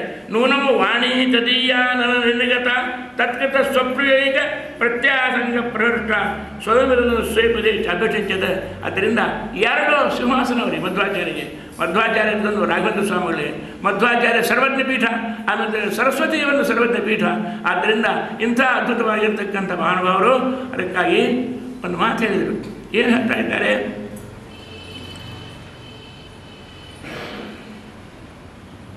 ಹೃದಯ ತ್ರಯ್ಯಂತ ವಿದ್ಯಾ ಮುಖ ನಿಖಿಲ ಕಲಾ ತತ್ವಬೋಧೈಕ ಮೂರ್ತೆ ರಾಯರು ಒಂದು ಮಾಡ್ಯಾರೆ. ಏನು ಮಾಡ್ಯಾರೆ? ಮಂದಿಗೆ ಯಾರಿಗೂ ಅರ್ಥ ಆಗದೇ ಇರತಕ್ಕಂಥ ಸೂಕ್ತಗಳವ. ಆ ಎಲ್ಲ ಸೂಕ್ತಕ್ಕೂ ಸರಿಯಾಗಿ ಸಂಸ್ಕೃತವಾಗಿ ತಿಳಿಯಾಗಿ ಅರ್ಥ ಆಗುವ ಹಂಗೆ ಅದಕ್ಕೆ ಸೂಕ್ತಗಳಿಗೆ ವ್ಯಾಖ್ಯಾನ ಮಾಡಿದ್ದಾರೆ. ಅದರಿಂದ ಏನಾಯಿತು? ಧೀರಶ್ರೀ ರಾಘವೇಂದ್ರ ಸಕಲಾನ್ನೇವ ಸೂಕ್ತಾನೆ, ಎಲ್ಲ ಸೂಕ್ತಗಳನ್ನು ಸರಿಯಾಗಿ ಅವರು ವ್ಯಾಕುರುವಂತ ವ್ಯಾಖ್ಯಾನ ಬರೆದು ಅದನ್ನು ಇಟ್ಟದ್ದನ್ನು ಕೇಳಿ ಪಂಡಿತರೆಲ್ಲ ಏನು ಮಾಡ್ತಾ ಇದ್ದಾರೆ? ಆ ರಾಯರು ಬರೆದಿರತಕ್ಕಂಥ ವೇದಗಳ ಅರ್ಥ, ಶ್ರುತಿಗಳಿಗೆ ಅರ್ಥ, ಸೂಕ್ತಗಳಿಗೆ ಅರ್ಥ ಅದನ್ನು ಓದಿದ ವಿದ್ವಾಂಸರಿಗೆ ಏನು ಅನ್ನಿಸ್ತದೆ ಅಂದರೆ, ಈ ಬ್ರಹ್ಮಸೂತ್ರವನ್ನು ಮಾಡಿರ್ತಕ್ಕಂಥ ವೇದವ್ಯಾಸ ದೇವರೇ ಅವತಾರ ಮಾಡಿದ್ರೇನು ಅಂತ ಅನ್ನಿಸ್ತದಂತೆ. ಆದ್ದರಿಂದ ಅದನ್ನು ಹೇಳ್ತಾ ಇದ್ದಾರೆ. ಸರ್ವೇ ಭೂಯ ಸ್ವರಂತಿ ಪ್ರತಿ ಸುಮತಿಮನೇರು ಬ್ರಹ್ಮಸೂತ್ರ ಪ್ರಣೇತು ವೇದವ್ಯಾಸ ದೇವರದೇ.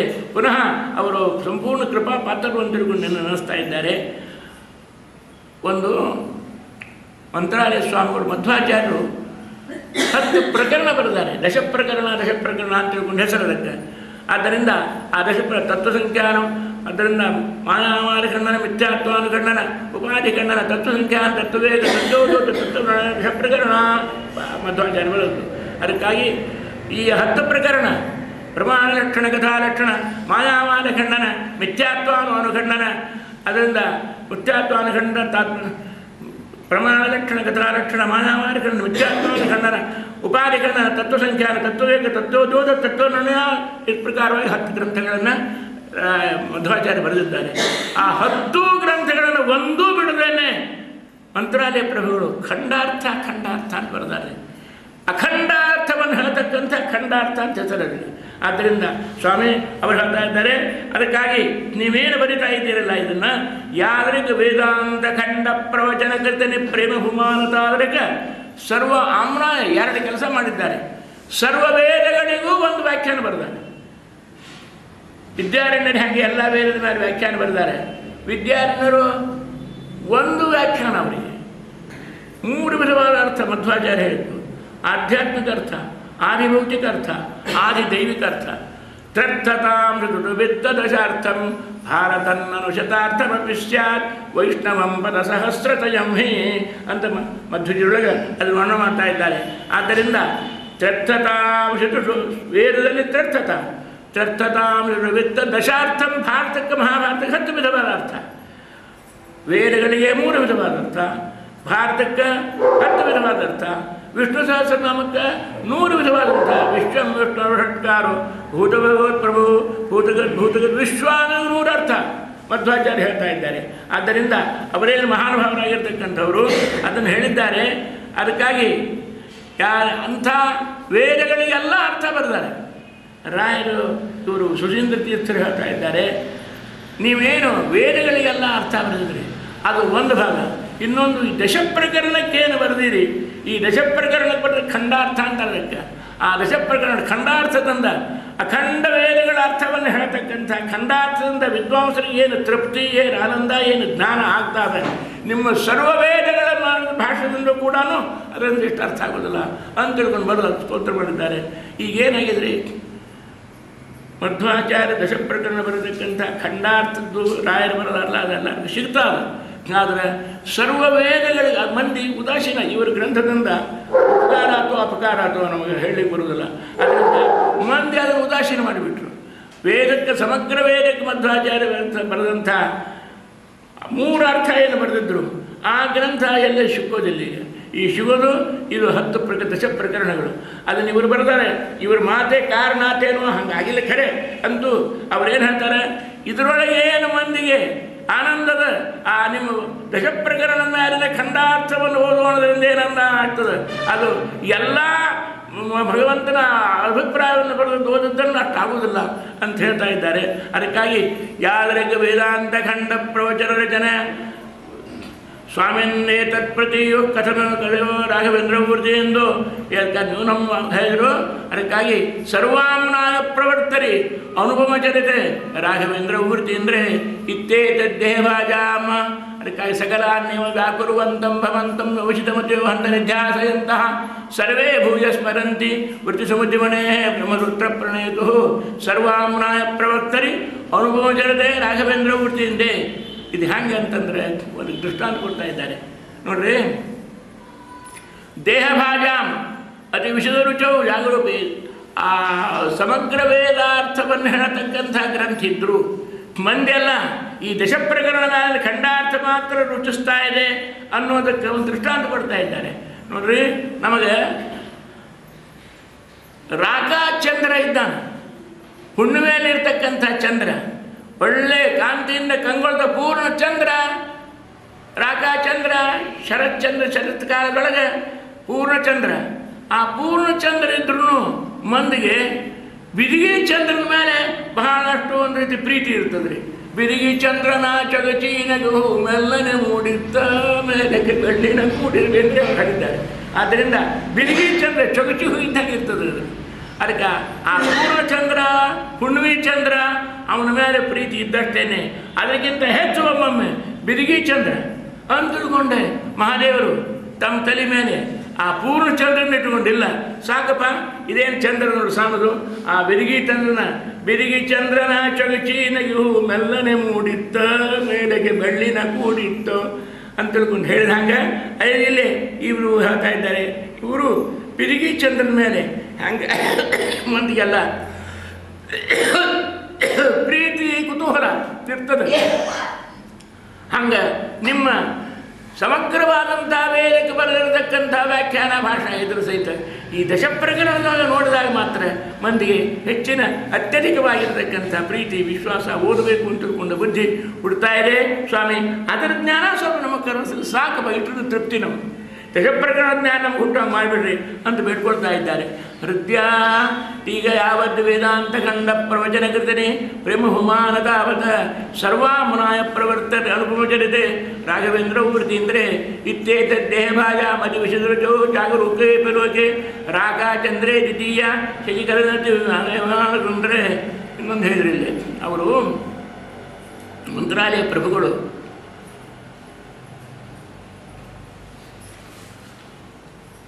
ಗೀತಾದ ಮೇಲೆ 3 ವ್ಯಾಖ್ಯಾನ ಬರೆದಾರ ಅವರು. ಇವರು ಬಹಳ ರಾಯರು ಬರೆದದ್ದು ರಾಯರು ಬರಿದೇ ಇದ್ದದ್ದು ಎಲ್ಲನೂ ಗುರುತಿಸ್ತಾ ಇದ್ದಾರೆ. ಬರೇ ಸ್ತೋತ್ರ ಮಾಡಬೇಕು ಅಂತಲ್ಲ ನೋಡ್ರಿ. ನೀವು ಮುಖ್ಯ ಮುಖ್ಯ ಗ್ರಂಥಗಳಿಗೆ ಬರೆದ್ರಿ. ಚಂದ್ರಿಕಾಚಾರ್ಯರ 3 ಗ್ರಂಥಗಳು ತರ್ಕತಾಂಡವ, ಚಂದ್ರಿಕಾ, ನ್ಯಾಯಾಮೃತ 3 ಗ್ರಂಥ ಬರೆದರು. ಈ 3 ಗ್ರಂಥದೊಳಗೆ ನೀವೇನು ಮಾಡಿದ್ರಿ? 2ಕ್ಕೆ ಬರೆದ್ರಿ, 1 ಪೂರ ಬಿಟ್ರಿ. ಚಂದ್ರಿಕಾ ಗ್ರಂಥಕ್ಕೆ ಟಿಪ್ಪಣಿ ಬರೆದಾರ್ರಿ ಅವರು ರಾಯರು. ಚಂದ್ರಿಕಾ ಅಂದರೆ ವ್ಯಾಸರಾಜ ಸ್ವಾಮಿಗಳು 3 ಗ್ರಂಥ ಬರೆದ ನಮ್ಮನ್ನು ಹೇಳಿದೆ ನಾನು. ನೇತ್ರಾಣಿ ಮತ್ರಯೋ ಪಿತ್ರ ಜಗತ್ತಿನ ಹರೇ ರಿಂಧತೆ ಯತ್ ಪ್ರಬಂಧಾ. ನರಸಿಂಹದೇವರ 3 ಕಣ್ಣು ಇದ್ದಂಗೆ, ದ್ವೈತ ಸಿದ್ಧಾಂತ ನರಸಿಂಹದೇವರಿಗೆ 3 ಕಣ್ಣಿದ್ದಂಗೆ ಇವು 3 ಗ್ರಂಥ. ಚಂದ್ರಿಕಾ, ನ್ಯಾಯಾಮೃತ, ತರ್ಕತಾಂಡವ. ಆ 3 ಗ್ರಂಥದೊಳಗೆ ಚಂದ್ರಿಕಾದ ಮೇಲೆ ಬರೆದಾರೆ ರಾಯರು. ಆದರೆ ತರ್ಕತಾಂಡವದ ಮೇಲೆ ಬರೆದಿದ್ದಾರೆ. ತರ್ಕತಾಂಡವ ಅಂದರೆ ಧೀರಶ್ರೀ ರಾಘವೇಂದ್ರ ವೃತ್ತಿವರ ಭವತಾ ಸಾಧುಗೀತೆ ಸುತರ್ಕೆ. ತರ್ಕದೊಳಗೆ ಹೋಗೋದು ಅಂದರೆ ಎಲ್ಲರಿಗೂ ಅಂಜಿಕ್ರಿ. ರಾಮಾನುಜರಾಗಲಿ, ಶಂಕರಾಚಾರ್ಯರಾಗಲಿ, ನೈಯಾಯಿಕರು ಉಸಾಬರಿಗೆ ಹೋಗೋದಿಲ್ಲ. ಭಾರೀ ಪ್ರಬಲ ಪ್ರಚಂಡರಾಗಿರ್ತಕ್ಕಂಥವ್ರು. ಅದನ್ನು ಮಾಡಿದವರು ಮಾಧ್ವರು ಮಾತ್ರ. ನ್ಯಾಯಶಾಸ್ತ್ರದೊಳಗಿನ ಅಬದ್ಧವನ್ನು ಎಲ್ಲವನ್ನು ಹೊಡೆದು ಹಾಕಿ ಅದನ್ನು ನ್ಯಾಯವನ್ನು ಶುದ್ಧ ಮಾಡಿರ್ತಕ್ಕಂಥವರು ಮಹಾರಾಜರು. ಅದರೊಳಗೆ ಚಂದ್ರಿಕಾಚಾರ್ಯಂತೂ ಆ ತರ್ಕಶಾಸ್ತ್ರದ ಪಂಡಿತರು ಅಂತೆಲ್ಲಿದ್ದಾರೆ ಅಲ್ಲೇ ಹೋದರು. ಸಿಂಹದ ಗುಹಾದಾಗೆ ಹೋಗಿ ಅದನ್ನು ಎಬ್ಬಿಸಿ ಅದರ ಜೋಡಿ ಕಾದಾಡಿ ಅದನ್ನು ಸೋಲಿಸಿ ಬಂದಂಥ ಪುಣ್ಯಾತ್ಮರು ಚಂದ್ರಿಕಾಚಾರ್ಯರು ಮಹಾನುಭಾವರು. ಎಲ್ಲಿದ್ದಾರೆ ನ್ಯಾಯಕರು? ಕಾಶಿಖಂಡದಾಗಿದ್ದಾರೆ ಅಂದರು. ಕಾಶಿ ಹೋದರು, ಜೈಭೇರಿ ಹೊಡೆದರು, ಆಹ್ವಾನ ಕೊಟ್ಟರು. ಅವರೆಲ್ಲ ಪಂಡಿತರು ಯಾರ್ಯಾರು ಬಂದರು ಅದನ್ನೆಲ್ಲ ಹೋ ನಟಕಿ ಮುಗಿಸಾಕ್ಯರು, ಚಟಕಿ ಹೊಡೆದಾಕ್ಯರವರು ಸೋಲಿಸಿಬಿಟ್ರು. ಅವರಂದರು ನಮಗೆಲ್ಲ ಪಾಂಡಿತ್ಯ ಬಂದಿದ್ದು ನವದ್ವೀಪದ ಪಂಡಿತರೆಂದರೆ ಬೆಂಗಾಲ್ದೊಳಗೆ ನವದ್ವೀಪದೊಳಗಿರ್ತಕ್ಕಂಥ ಪಂಡಿತರು. ಅಲ್ಲೇ ಪಟ್ಟಧರ ಮಿಶ್ರ ಅಂತ ತಿಳ್ಕೊಂಡಿದ್ದ. ಎಲ್ಲರೂ ಅವನ ಶಿಷ್ಯರು. ಅವನ ಕೆಣಕಿದವರೇ ಇಲ್ಲ, ಕೆಣಕಿದವರೇ ಇಲ್ಲ, ಅದನ್ನು ಮಾಡಿ ಬದುಕಿದವರೇ ಇಲ್ಲ. ಅಲ್ಲೇ ಹೋದರು. ಶಿವನ ಗುಹಾದಾಗ ಹೋಗಿ ಚಂದ್ರಿಕಾಚಾರ್ಯರು ಅವನಿಗೆ ವಾಕ್ಯಾರ್ಥ ಕರೆದು ಅವನು ಸೋಲಿಸಿ ಬಂದ್ ಮಾಡಿ ನಿರುತ್ತರನನ್ನಾಗಿ ಮಾಡಿದರು. ಆದ್ದರಿಂದ ಆ ಕಾಲಕ್ಕೆ ಅವರೆಲ್ಲ ಸೋತರು. ಪಟ್ಟಧರ ವಿಪಕ್ಷ ನಾವೇಕ್ಷಿ ವಿನಾ ನವೀನ ನ್ಯಾಯೇನ ಅವರು ಶ್ಲೋಕರಿ. ಆ ಬಂಗಾಳದಲ್ಲಿರ್ತಕ್ಕಂಥ ಅವರೇನು ಹೇಳಿದರು? ಯದಧೀತಂ ತದಧೀತಂ ಯನ್ನ ಅಧೀತಂ ತದಪ್ಯಧೀತಂ. ನಾವೇನು ಓದೇವಿ, ನಾವೇನು ಕೇಳೇವಿ, ನಾವೇನು ತಿಳ್ಕೊ ಅದೆಲ್ಲನೂ ಅವ್ರಿಗೆ ಬಂದೇ ಬರ್ತದ್ರಿ. ಆದರೆ ನಾವು ನಮ್ಮ ಗುರುಗಳು, ನಮ್ಮ ದೇಶದವರು, ಪಂಡಿತರು ಯಾರ್ಯಾರು ತಿಳಿದೇ ಇದ್ದದ್ದು, ಅವ್ರಿಗೆಂದು ಹೊಳಿದೇ ಇದ್ದದ್ದು, ಅವ್ರಿಗೆ ಗೊತ್ತಾಗದೇ ಇದ್ದು ಎಲ್ಲ ಮಹಾರಾಯ ಬಲ್ಲಭಯಮ ಚಂದ್ರಿಕಾಚಾರ್ಯಗೆ ಅಲ್ಲಿ ಅವ್ರ ಶ್ಲೋಕ ಇದು. ಯದಧೀತಂ ತದಧೀತಂ ಯನ್ನ ಅಧೀತಂ. ನಾವು ಯಾವುದು ಕೇಳಿಲ್ಲ, ತಿಳಿದಿಲ್ಲ, ಗೊತ್ತಿಲ್ಲ, ತದಪ್ಯಧೀತಂ ಅದೆಲ್ಲವನ್ನು ಕೂಡ ಈ ಮಹಾನುಭಾವ ಮಾಡಿದ್ದಾನೆ. ಆದರೆ ಇತಿಹಾಸವಾಗಿ ಇದೊಂದು ಒಳ್ಳೆ ದಾಖಲೆ ಮಾಡ್ತಕ್ಕಂಥ ವಿಷಯ. ಪಟ್ಟಧರ ವಿಪಕ್ಷ ನ ಅವೇಕ್ಷಿ. ಪಟ್ಟಧರನನ್ನು ಗೆದ್ದಂಥವರು ಭೂಲೋಕದೊಳಗೆ ಒಬ್ಬ ಚಂದ್ರಿಕಾಚಾರ್ಯ ಹೊರತಾಗಿ ಇನ್ನೊಬ್ಬರು ಯಾರೂ ಇಲ್ಲಪ್ಪ. ಪಟ್ಟಧರ ವಿಪಕ್ಷ ನಾವೇಕ್ಷಿ ವಿನಾ ನವೀನ ವ್ಯಾಸೇನ.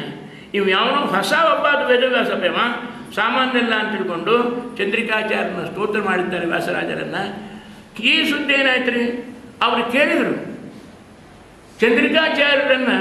ಅವರು ಒಂದು ಪ್ರಶ್ನೆ ಮಾಡಿದರು, ಸ್ವಾಮಿ ನೀವು ಇಷ್ಟು ಅದ್ಭುತ ಪಂಡಿತರಿದ್ದೀರಿ, ನಿಮ್ಮನ್ನು ತಯಾರು ಮಾಡಿದವರು ಯಾರು? ನಿಮಗೆ ಹೇಳಿದವರು ಯಾರು? ಈ ಚಿತ್ರ ಬಡಿಸಲಿ ರೂವಾರಿ ಯಾರು? ನಿಮಗೆ ಯಾರು ಗುರುಗಳು ಅಂತ ಕೇಳಿದರು. ಯಾರು ಗುರುಗಳು ಅಂತ ಅಕ್ಷರ ಯಾವ ಚಂದ್ರಿಕಾಚಾರ್ಯ ನಮ್ಮ ಗುರುಗಳು ಶ್ರೀಪಾದರಾಜರು ಅಂತಿದ್ದಾರಪ್ಪ, ಮುಳುಬಾಗಿಲಾಗಿದ್ದಾರೆ.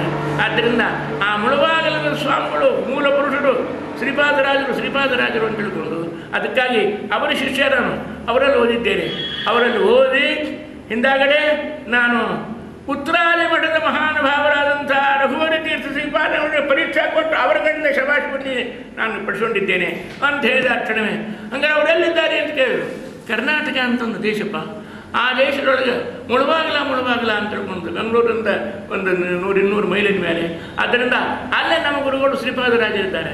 ಅಂದಾಕ್ಷಣವೇ ಆ ಬಂಗಾಳ ದೇಶದ ಪಂಡಿತರು ತಂಡವಾಗಿ ಬಂಡಿ ಮಾಡಿಕೊಂಡು ಇಲ್ಲಿ ಬಂದರು ಕರ್ನಾಟಕಕ್ಕೆ. ಮುಳುಬಾಗಿಲಕ್ಕೆ ಬಂದರು. ಬಂದಾಗ ಶ್ರೀಪಾದರಾಜರು ಪೂಜೆ ಮಾಡ್ಕೊಂಡು ಕೂತ್ಕೊಂಡಿದ್ರಂತ ಹೇಳಿದರು. ಉತ್ತರ ಹಿಂದೂಸ್ತಾನದಿಂದ ಯಾರ್ಯಾರೋ ಪಂಡಿತರ ಮಂಡಳಿ ಬಂದದ್ರಿ. ಹುರ್ಪಾತ್ ಮುದುಕರಿಗೆ ಲಗುನ ಗಡ್ಬಿಟ್ಟು ಪೂಜೆ ಮಾಡಿ ಮಂಗಳಾರತಿ ಮಾಡ್ಕೊಂಡು ಎದ್ದು ಬರ್ರಿ ಯಾರು ವಾಕ್ಯಾರ್ಥ ಬರ್ತೀರಿ ಬರ್ರಿ ಚಲೋ ಆಯ್ತು ಅಂತ ಹೇಳಿದ್ರಂತ. ಅವರೆಲ್ಲ ಸಾಷ್ಟಾಂಗ ನಮಸ್ಕಾರ ಮಾಡಿ, ಸ್ವಾಮಿ ನಿಮ್ಮ ಜೋಡಿ ವಾಕ್ಯಾರ್ಥ ಮಾಡಲಿಕ್ಕೆ ಸೋಲಿಸ್ಲಿಕ್ಕೆ ಬರಲಿಲ್ಲ ನಾವು, ಹಂಗಾರೆ ಅದಕ್ಕೆ ಬಂದಿರೋ ಅಂತ ಕೇಳಿದ್ರಂತ. ಇಲ್ರಿ ನಿಮ್ಮನ್ನು ನೋಡಿ ನನ್ನೇ ನೋಡ್ತಿರೋ ನೀವು ವರಾನ ಕನ್ಯಾನ ನಾನೇ ನೋಡ್ತಿರಪ್ಪ. ಇಲ್ರಿ ನಿಮ್ಮ ಶಿಷ್ಯ ಬಂದು ನಮ್ಮನ್ನೆಲ್ಲ ತಲೆ ಪೂರ ಓಡಿಸಿಬಿಟ್ಟಿದ್ದಾನೆ, ನಮ್ಮನ್ನು ಗೆದ್ದು ಬಿಟ್ಟಿದ್ದಾನೆ, ನಾವು ಓದಿಲ್ಲ ಅಂತರಿಸಿದ್ದಾನೆ. ಅಂಥ ಚಂದ್ರಿಕಾಚಾರ್ಯನ ತಯಾರು ಮಾಡಿರ್ತಕ್ಕಂಥ ನೀವು ಯಾರು ಗುರುಗಳು ನೋಡ್ಲಿಕ್ಕೆ ಬಂದೇವೆ ಅಂತ ಹೇಳಿದ್ರಂತೆ. ಆದ್ದರಿಂದ ಅವರೇ ಹೇಳಿದರು ವಿನಾ ನವೀನ ವ್ಯಾಸೇನ. ಇಷ್ಟು ಅದ್ಭುತವಾಗಿರ್ತಕ್ಕಂಥ ಚರಿತ್ರ ಆ ಚಂದ್ರಿಕಾಚಾರ್ಯರು ಅವರದ್ದು ಹೇಳ್ತಾ ಇದ್ದಾರೆ ಇಲ್ಲೇ ಮಹಾನುಭಾವರಾಗಿರ್ತಕ್ಕಂಥವರು. ಆದ್ದರಿಂದ ಧೀರಶ್ರೀ ರಾಘವೇಂದ್ರ ಪೃಥ್ವಿವರ ಸುಜನಾನುಗ್ರಹವು ಗ್ರಹಿದ್ದೈ ಆ ಗೀತಾ ಮತ್ತು ಚಂದ್ರಿಕಾಚಾರ್ಯರು ಗ್ರಂಥವನ್ನು ಬರೆದಿದ್ದಾರೆ.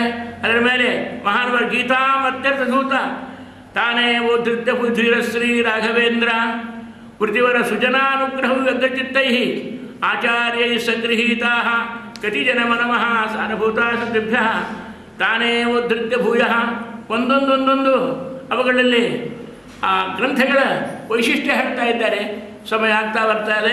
ಸಂಕ್ಷೇಪವಾಗಿ ಆ ರಾಯರು ಮಾಡಿರ್ತಕ್ಕಂಥ ಗ್ರಂಥಗಳ ಒಂದು ಸಂಕ್ಷಿಪ್ತವಾದ ಯಾದಿ ಚಿತ್ರವನ್ನು ಕೊಡ್ತಾ ಇದ್ದಾರೆ. ಅದರಲ್ಲಿ ಭಿನ್ನೈರರ್ಥೈರಭೇನ ಪ್ರಕರಣ ಮಧ್ವಾಗಮಾಬ್ಧೌ ಮತ್ಯಾ ಭೂಯೋ ವಿಚಿತ್ಯ ಶ್ರುತಿಪರಿಣತೆಯ ಶಸ್ತ್ರಯ ಸಂಗ್ರಹೀತೈ ಸೂತ್ರೇಷೇಕೈಕಶೋಪಿ ಶ್ರೀವರ ಭವತಾ ಯೋಜಿತ ಪ್ರವಾಚಾಂ ಮೋದೋ ಯಾದಕ್ಕೆ ತೋಪನಗರಿ ರಾಘವಂತ ಪ್ರಸಂಗ ಏನು ಮಾಡಿದ್ದಾರೆ? ಅನೇಕ ಪ್ರಕರಣಗಳಲ್ಲೆಲ್ಲ ಬೇರೆ ಬೇರೆ ವಿಷಯಗಳನ್ನು ಚದುರದಂತೆ ಇದ್ದಂಥ ವಿಷಯಗಳನ್ನೆಲ್ಲ ಸಂಗ್ರಹಿಸಿ ಅದನ್ನೆಲ್ಲವನ್ನು ಕೂಡ ಆಲೋಚನೆ ಮಾಡಿ ಸೂತ್ರಾರೂಢವನ್ನು ಮಾಡ್ತಾರೆ. ಅಥಾತ್ ಬ್ರಹ್ಮ ಜಿಜ್ಞಾಸ ಓಂ ಜನ್ಮಾದ್ಯಸೇತಃ ಓಂ ಶಾಸ್ತ್ರವಿತ್ವಾತ್ ಇವೆಲ್ಲ ವಿಷಯಗಳನ್ನು ಅವರು ಹಾಗೆ ಹೇಳಿದ್ದಲ್ಲಪ್ಪ. ಇದೆಲ್ಲ ಇದರ ಹಿಂದೆ ವೇದ ಅದ, ಇದರಿಂದ ಸೂತ್ರ ಅದ, ಇದರಿಂದ ಪುರಾಣ ಅದ. ಹಿಂಗೆ ಪ್ರತಿಯೊಂದು ಮಧ್ವಾಚಾರ್ಯ ಹೇಳಿರ್ತಕ್ಕಂಥ ವಿಷಯಕ್ಕೆ ಕೆಲವರು ಖಂಡನ ಮಾಡ್ತಾರೆ. ಮಧ್ವಾಚಾರ್ಯನ ಏನು ಮಾಡ್ತಾರೆ? ಮಧ್ವಾಚಾರ್ಯರು ಏನೇನೋ ವಿಷಯ ಹೇಳ್ತಾರೆ, ಅದಕ್ಕೆ ಹಿಂದೆ ಆಧಾರ ಇಲ್ಲ ಏನಿಲ್ಲ, ಹಾಗೆ ಹೇಳ್ತಾರೆ ಅಂತಾರೆ. ಅದಕ್ಕಾಗಿ ರಾಯರು ಅದನ್ನು ಮಹಾಪ್ರಯತ್ನವನ್ನು ಮಾಡಿ ಮಧ್ವಾಚಾರ್ಯ ಹೇಳಿದಂಥ ಈ ಒಂದು ವಾಕ್ಯಕ್ಕೆ ಹಿಂದೆ ಎಷ್ಟು ಶ್ರುತಿ, ಎಷ್ಟು ಸ್ಮೃತಿ, ಎಷ್ಟು ಉಪನಿಷತ್ತು, ಎಷ್ಟು ಪುರಾಣ ಅವ ಅನ್ನೋದನ್ನು ಅದನ್ನು ಸ್ಪಷ್ಟ ಮಾಡ್ತಾ ಇದ್ದಾರೆ. ಅದನ್ನೇ ಹೇಳಿರಲಿ, ಭಿನ್ನೈರರ್ಥೈ ಅನೇಕ ಪ್ರಕರಣ ಭಣಿತೈ ಮಧ್ವಾಗಮಾಬ್ಧೌ ಮತ್ಯಾ ಭುಜೋ ವಿಚಿತ್ಯ ಶ್ರುತಿಪರಿಣದಯ ಶಸ್ತಯ ಸಂಗ್ರಹೀತೈ ಕ್ಷೀರಸ್ಯೇತ್ರೇ ಶೈಕೈಕಶೋಪಿ ವೃತ್ತಿವರಭವತಾ ಯೋಜುಷ ಪ್ರವಾಚಾಂ ಮೋದೋ ನಿಮ್ಮ ಉಳಿದ ಪ್ರಬಂಧಗಳಿಗಿಂತ ಇದರಿಂದ ನಮಗೆ ಬಹಳಷ್ಟು ಆನಂದ ಆಗುವಂತಾಗಿದೆ ಅಂತ ತಿಳ್ಕೊಂಡು ಹೇಳ್ತಾ ಇದ್ದಾರೆ. ಆಮೇಲೆ ಗೀತಾಕ್ಕೆ 3 ವ್ಯಾಖ್ಯಾನ ರೀ. ಗೀತಾ ತಾತ್ಪರ್ಯಕ್ಕೆ, ಗೀತಾ ಭಾಷ್ಯಕ್ಕೆ, ಇದಕ್ಕೆಲ್ಲವನ್ನು ಕೂಡ ರಾಯರು ಬರೆದಾಗ ಸ್ವತಂತ್ರವಾಗಿ ಒಂದು ಟೀಕಾ ಗ್ರಂಥಕ್ಕೂ ಟಿಪ್ಪಣಿ ಬರೆದಿದ್ದಾರೆ. ಆ 3 ಗೀತಾ ಆದಮೇಲೆ ಬರೆದಿರ್ತಕ್ಕಂಥ ಗ್ರಂಥದ ಮೇಲೆ ಇವರು ವಾದಿನ ಶ್ರೀಪಾದಂಗರವರು ಅದರ ಸಾರ್ಥಕ್ಯವನ್ನು ಹೇಳ್ತಾ ಇದ್ದಾರೆ. ಗೀತಾ ಮತ್ಯರದೂತ ಶಿರದನ್ವಿತಾ ಇಂದು ವಂಶ ಪ್ರಸಿದ್ಧವು. ಗೀತೆಯನ್ನು ಗೀತಾ ಏನು ಮಾಡ್ತದ್ರಿ? ಅದನ್ನು ಓದಿದವರಿಗೆ ಅಜ್ಞಾನ ಅನ್ನೋದು ಎಲ್ಲೆಲ್ಲೂ ಯಾವ ಮೂಲಿ ಒಳಗೂ ಉಳಿದಿರಬಾರ್ದು, ಹಂಗೆ ಮಾಡ್ತಾ ಇರ್ತದೆ ಗೀತಾ. ಇದನ್ನು ಯಾರು ಹೇಳಿದವರು? ಗೀತಾ ಮುರದ್ದುಷಿ ಮುರಾರಿಯಾಗಿರ್ತಕ್ಕಂಥ ಪರಮಾತ್ಮ ಹೇಳಿದ.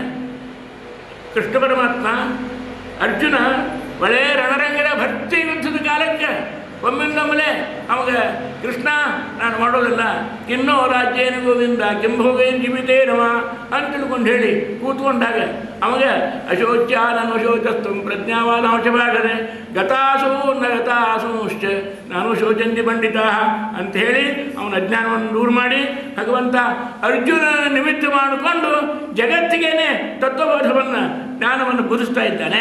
ಅದಕ್ಕೆ ಹೇಳ್ತಾ ಇದ್ದಾರೆ, ಇದನ್ನು ವ್ಯಾಚಕ್ಷಾಣೆ ಮರದ್ದುಷಿ ಅಭಿಜನ ಮಯನೇತ ಭದ್ರವಿಂದೋರು ನಿದ್ರಂ. ಹೀಗಾದ್ದರಿಂದ ಆ ಪರಮಾತ್ಮನೇ ಸಾಕ್ಷಾತ್ತಾಗಿ ಆ ಗೀತಾವನ್ನು ಹೇಳಿದಾಗ ಎಲ್ಲರಿಗೂ ಕೂಡ ಕಲ್ಯಾಣವಾಯಿತು. ಅದರೊಳಗೆ ನೀವೇ ಹೇಳಿದ ಮೇಲೆ ಮಿತ್ರಾನ್ವ ಚಂದ್ರವಂಶ ಸೂರ್ಯವಂಶ 2 ವಂಶದ ಜನರಿಗೂ ಕೂಡ ಉಪಕಾರ ನಿಮ್ಮ ಟಿಪ್ಪಣಿಯಿಂದ ಆಯಿತು ಅಂತ ತಿಳ್ಕೊಂಡು ಹೇಳ್ತಾ ಇದ್ದಾರೆ. ಮತ್ತು ಇದಕ್ಕೆ ನಸ್ಯಾದೀಶ ಪ್ರಸಾದ ಗುರುವರ ಕರುಣಾಮಂತರೇನ. ಗುರುಗಳ ಅನುಗ್ರಹ ಆಗದೆ ಭಗವಂತನ ಅನುಗ್ರಹ ಆಗುವುದಿಲ್ಲ. ಮೊದಲು ಗುರುವನ್ನು ಬಿಟ್ಟು ಮಾಡುವುದು. ಗುರುವಿನ ಗುಲಾಮನಾಗದ ತನಕ ದೊರೆಯದನ್ನ ಮುಕ್ತಿ ಸಿಗೋದಿಲ್ಲ. ಆಮೇಲೆ ಇಲ್ಲಿ ಯಾವ ಮುಕ್ತಿ ಕೂಡ ನಮಗೆ ಉದ್ಧಾರ ಮಾಡೋದಿಲ್ಲ. ಅದಕ್ಕೆ ಗುರುವಿನ ಗುಲಾಮ ಆಗಬೇಕು. ರಾಯರಿಗೆ ಹೇಳ್ತಾ ಇದ್ದಾರೆ, ಇದು ನಿಮ್ಮ ಕೃತಿಯಿಂದ ಸ್ಪಷ್ಟವಾಗ್ತಾ ಇದೆ.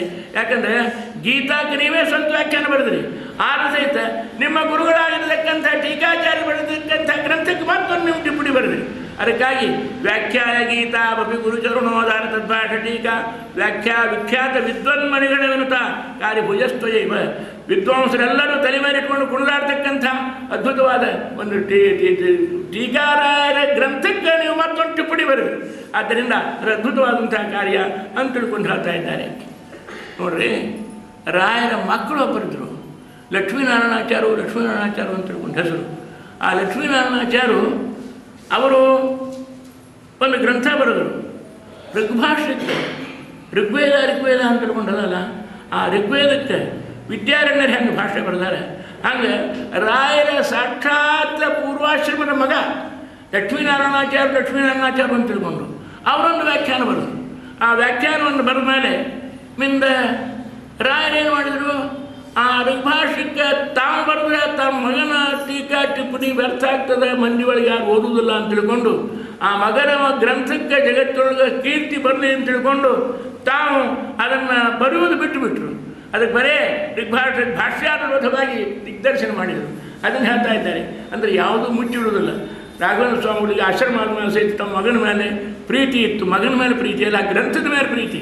ಅವನು ಬರೆದಿರ್ತಕ್ಕಂಥ ಅಪೂರ್ವವಾಗಿರ್ತಕ್ಕಂಥ ಗ್ರಂಥ 4 ಮಂದಿ ಓದಿ ಅದರಿಂದ ಉದ್ಧಾರ ಆಗಲಿ ಅಂತ ತಿಳ್ಕೊಂಡು ಅದನ್ನು ಲಕ್ಷ್ಮೀನಾರಾಯಣಾರ್ಯ ತವ ತನಯ ಮಣಿ, ನಿಮ್ಮ ಮುತ್ತಿನಂಥ ಮಗ ಸತ್ಸು ಸರ್ವೇಷು ಧನ್ಯ, ಎಲ್ಲ ವಿದ್ವಾಂಸರೊಳಗ ಧನ್ಯಾಮ. ಯಾಕೆ? ಯಸ್ಮಾತ್ ಋಗ್ಭಾಷ್ಯ ಟೀಕಾ ತನುತರ ವಿವೃತ್ತೇ ಅಂಜಸ ತತ್ಕೃತ. ತನುತರ ಋಗ್ಭಾಷ್ಯ ಟೀಕಾಕ ಏನು ವಿವೃತ್ತಿ ಬರೆದಾರೆ ಅದನ್ನು ಪ್ರೇಮಣ ವಿದ್ವತ್ಸು ಭೂಯ.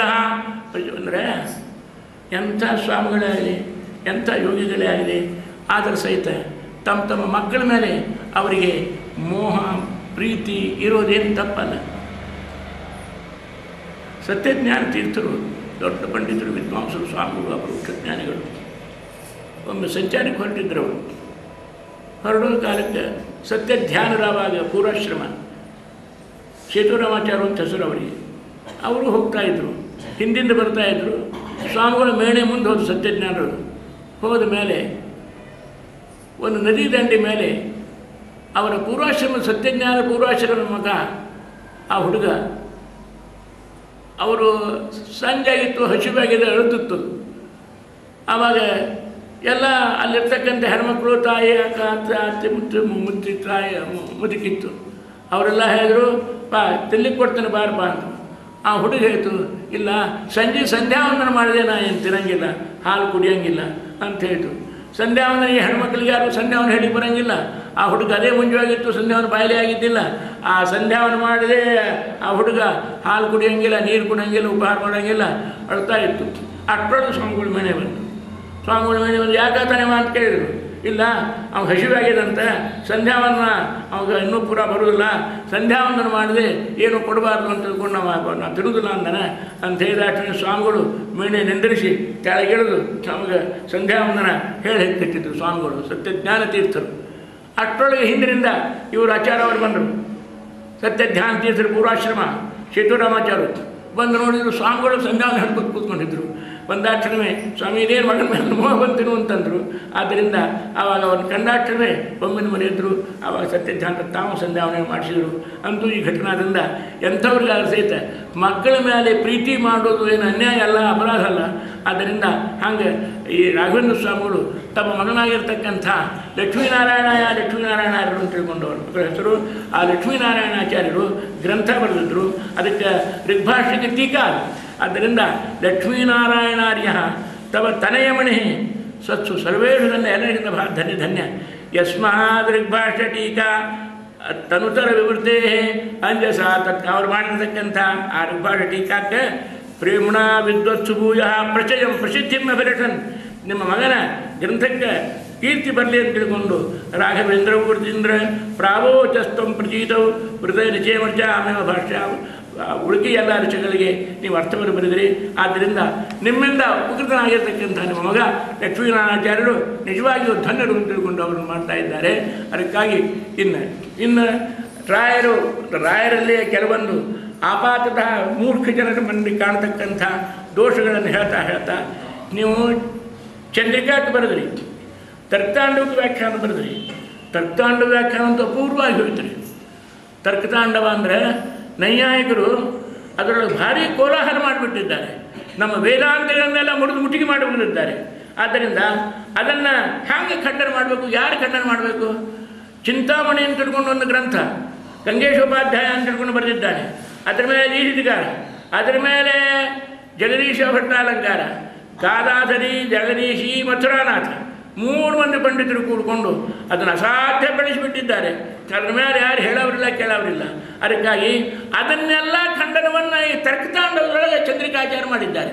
ಆ ತರ್ಕತಾಂಡವ ಗ್ರಂಥಕ್ಕೆ ಅದಕ್ಕಾಗಿ ಸಕಲಾನೇವ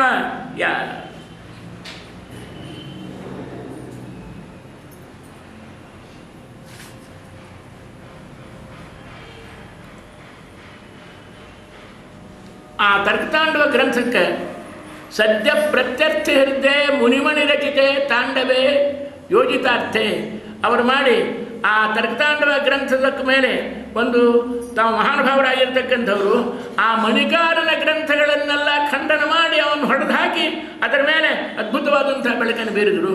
ಅದಕ್ಕೆ ಅದನ್ನು ನೋಡಿ ಹೇಳ್ತಾ ಇದ್ದಾರೆ. ಅದರಿಂದ ಆ ಪ್ರಕಾರವಾದಂಥ ತರ್ಕತಾಂಡವದ ಮೇಲೆ ಅದ್ಭುತವಾದ ಗ್ರಂಥವನ್ನು ನೀವು ಬರೆದ್ರಿ, ಚಂದ್ರಿಕಾರ ಮೇಲೆ ಬರೆದ್ರಿ, ನ್ಯಾಯಾಮೃತದ ಮೇಲೆ ಬರೀಲಿಲ್ಲ. ನ್ಯಾಯಾಮೃತದ ಮೇಲೆ ಅಂದರೆ ಅದು ಭಾರಿ ನ್ಯಾಯಕ್ಕೆ ಬಿದ್ದದ್ರಿ. ಇನ್ನೂ ತನಕನೂ ಅದ್ರ ಮೇಲೆ ಈಗ ಅದ್ರ ಮೇಲೆ ಖಂಡನ ಮಂಡನ ಖಂಡನ ಮಂಡನ ನ್ಯಾಯಾಮೃತ ಅಂತ ತಿಳ್ಕೊಂಡು ಲೋಕೋತ್ತರವಾದಂತಹ ಗ್ರಂಥ. ಅದರ ಮೇಲೆ ಮಹಾನುಭಾವನಾಗಿರ್ತಕ್ಕಂಥ ಅದ್ವೈತ ಸಿದ್ಧಾಂತ ಗ್ರಂಥವನ್ನು ಬರೆದ ಚಂದ್ರಿಕಾಚಾರ್ಯ ಗ್ರಂಥ ಬರೆದಂಥ ನ್ಯಾಯಾಮೃತ ಗ್ರಂಥ ಬರೆದಂಥ ಮುಪ್ಪಿನ ಕಾಲದ ಸುದ್ದಿ ಬಂತು. ಒಬ್ಬ ಕಾಶಿಯಿಂದ ತಗೊಂಡು ಬಂದು ಅದನ್ನು ಗ್ರಂಥ ಕೊಟ್ಟ. ಸ್ವಾಮಿ ಬರೆದಾರ ನೋಡ್ರಿ ಅಂದ. ರಾಯರು ಇನ್ನು ಮೇಲೆ ಅದಕ್ಕೆ ಚಂದ್ರಿಕಾಚಾರ್ಯ ಖಂಡನ ಬರೀತಕ್ಕಂಥ ಅವಧಿ, ಅವಕಾಶ, ವಯಸ್ಸು, ಆಯುಷ್ಯ ಉಳಿದಿರಲಿಲ್ಲ. ಅದಕ್ಕೆ ಅವರೇನು ಮಾಡಿದರು, ತಮ್ಮಲ್ಲೇ ಇಬ್ಬರು ಆಚಾರ ಓದ್ತಾ ಇದ್ರು. ಒಂದು ಪಾಂಡುರಂಗಿ ಆಚಾರ್ಯರು, ಇನ್ನೊಬ್ಬರು ಮಹಾನುಭಾವರಾಗಿರ್ತಕ್ಕಂಥವ್ರು ತರಂಗಿಣಿ ಆಚಾರ್ಯರು ಅಂತ ತಿಳ್ಕೊಂಡು ಇಬ್ಬರು ಆಚಾರ ಓದ್ತಾ ಇದ್ರು. ಚಂದ್ರಿಕಾಚಾರ್ಯರ ಚಿನ್ನ ಮಹಾಪಟ್ಟಣ ಶಿಷ್ಯರು ಅವರಿಬ್ಬರನ್ನು ಕರೆದರು. ನೋಡಪ್ಪ, ಹಿಂಗೆ ನಮ್ಮ ಗ್ರಂಥದ ಮೇಲೆ ಖಂಡನ ಬರೆದಿದ್ದಾನೆ, ಅದಕ್ಕೆ ನೀವು ಹೋಗಿ ಇಲ್ಲಿ ಕೂತು ಖಂಡನ ಬರೆದ ಜಗತ್ತಿನ ಪ್ರಸಾರ ಆಗೋದಿಲ್ಲ, ಅಲ್ಲಿ ಹೋಗಿ ಅವನ ಎದುರಿಗೆಯನ್ನೇ ಅದನ್ನು ಖಂಡನ ಮಾಡಿ ದಿಗ್ವಿಜಯ ಮಾಡಿಕೊಂಡು ಅವನಿಂದ ಜಯಪತ್ರ ತೊಗೊಂಡು ಬರಬೇಕು ಅಂದ್ರೆ ಇವರು ಚಂದ್ರಿಕಾಚಾರ್ಯರು ಹೇಳಿದ ತಕ್ಷಣವೇ ಹ್ಞೂ ಅಂದ್ರೆ ಇವರಿಬ್ಬರು ಪಾಂಡುರಂಗಿ ಆಚಾರ್ಯರು ಆಗಿನ ಕಾಲಕ್ಕೆ ಮಹಾಪಂಡಿತರಾದಂಥವರು. ಆ ಪಾಂಡುರಂಗಿ ಆಚಾರ್ಯರು ಅದೇ ಪ್ರಕಾರವಾಗಿ ತರಂಗಿಣಿ ರಾಮಾಚಾರ್ಯರು ಅಂತ ತಿಳ್ಕೊಂಡು ಹೆಸರು.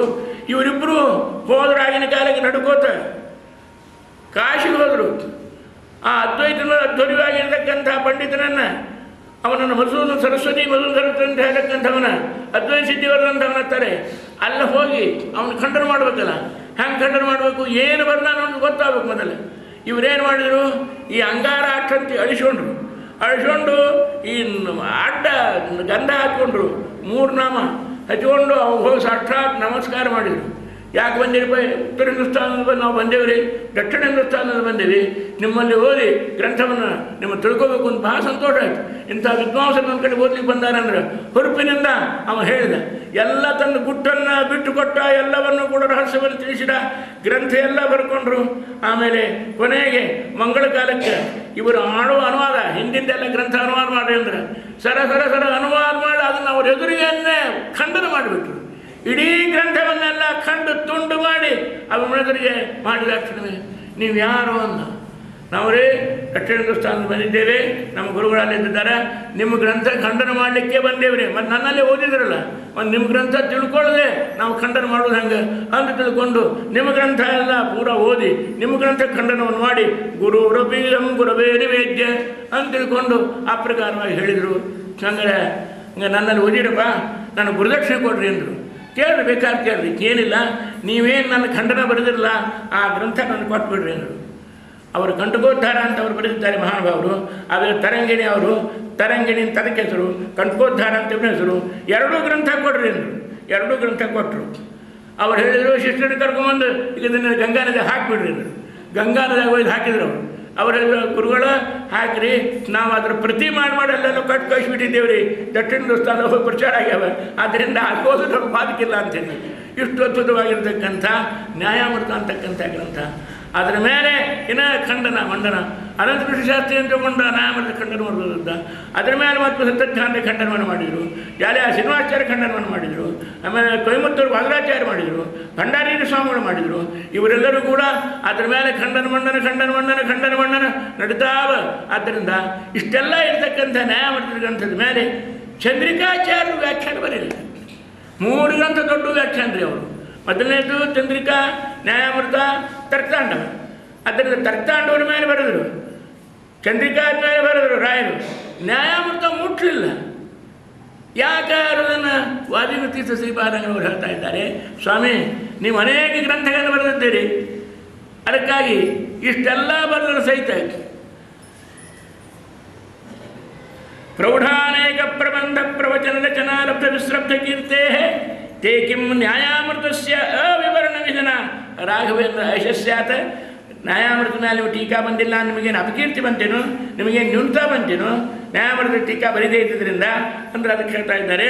ಹಂಗೆ ದೃಷ್ಟಾಂತ ಕೊಡ್ತಿದ್ದಾರೆ. ರಾಘವೇಂದ್ರ ರಾಮಗೆ ರಾಜ್ಯ ಸಿಗಲಿಲ್ಲ.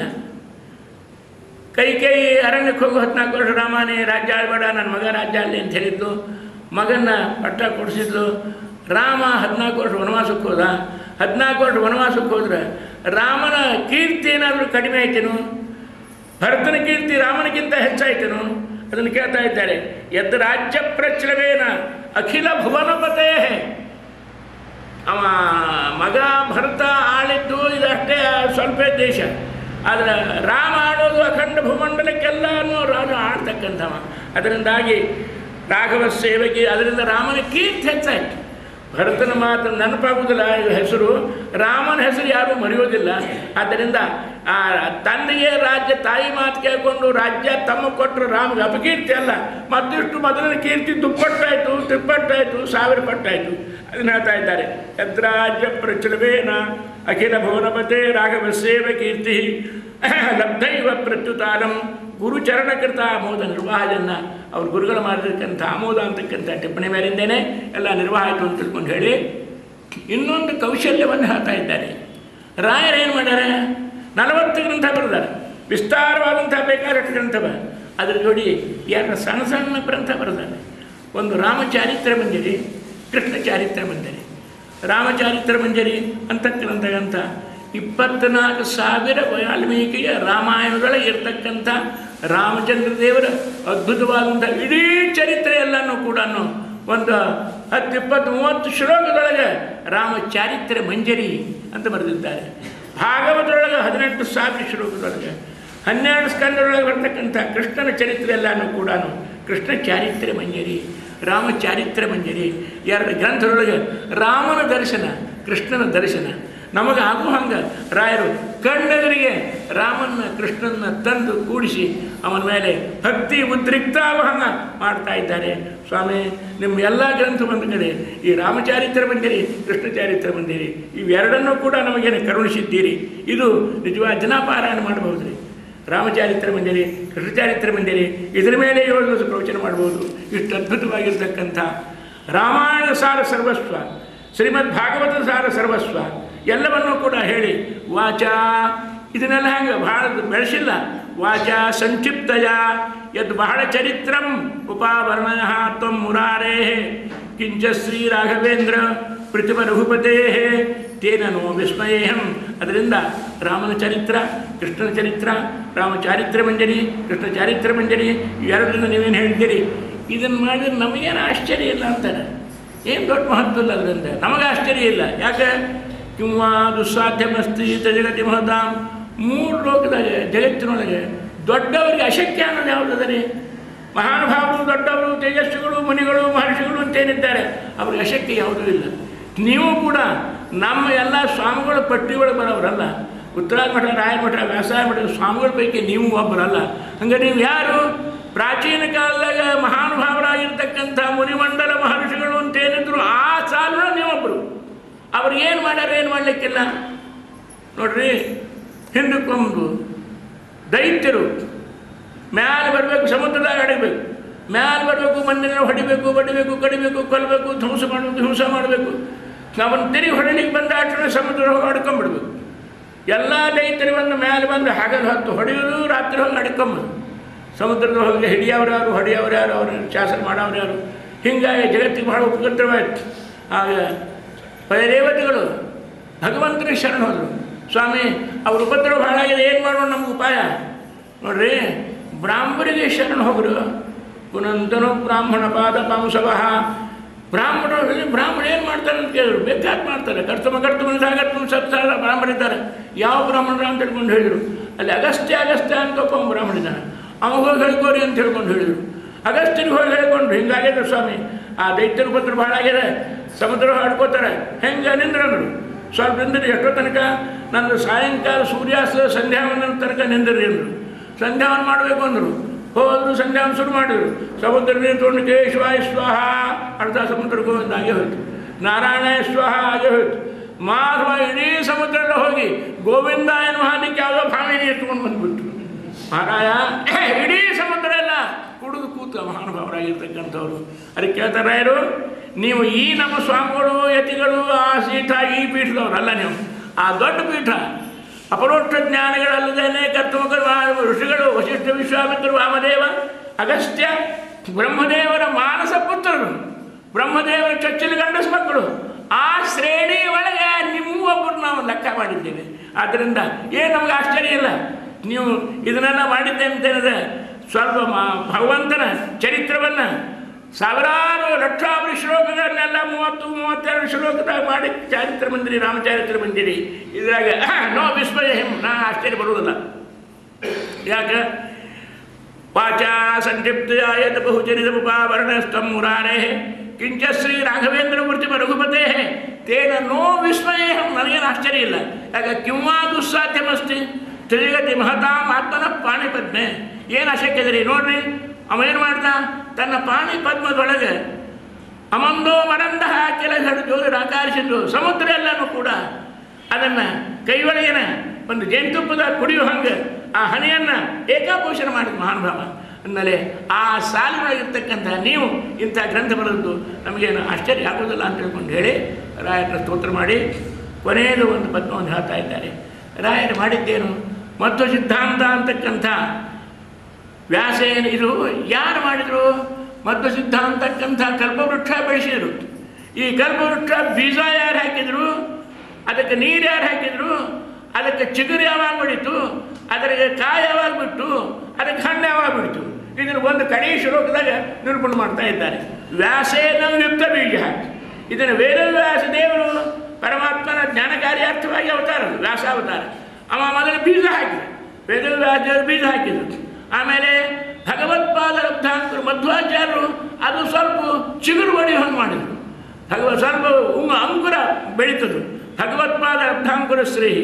ಆಮೇಲೆ ಪ್ರಜ್ಞೈರೀಷತ್ ಪ್ರಭಿನ್ನ ಅನಿ ಜಯಮುನಿನ ಸಮ್ಯ ಬುದ್ಧನ್ನ ಶಾಖ. ಆಮೇಲೆ ಹಿಂದಿನವರು ಮಹಾನುಭಾವರು ಪದ್ಮನಾಭ ತೀರ್ಥರು, ನರಹರ ತೀರ್ಥರು, ಮಾಧವ ತೀರ್ಥರು, ಅಕ್ಷೋಭ ತೀರ್ಥರು ಇವರೆಲ್ಲ ಸ್ವಲ್ಪ ಅದನ್ನು ಮುಂದೆ ಬೆಳೆಸಿದರು, ಈಷತ್ ಪ್ರಭಿನ್ನ.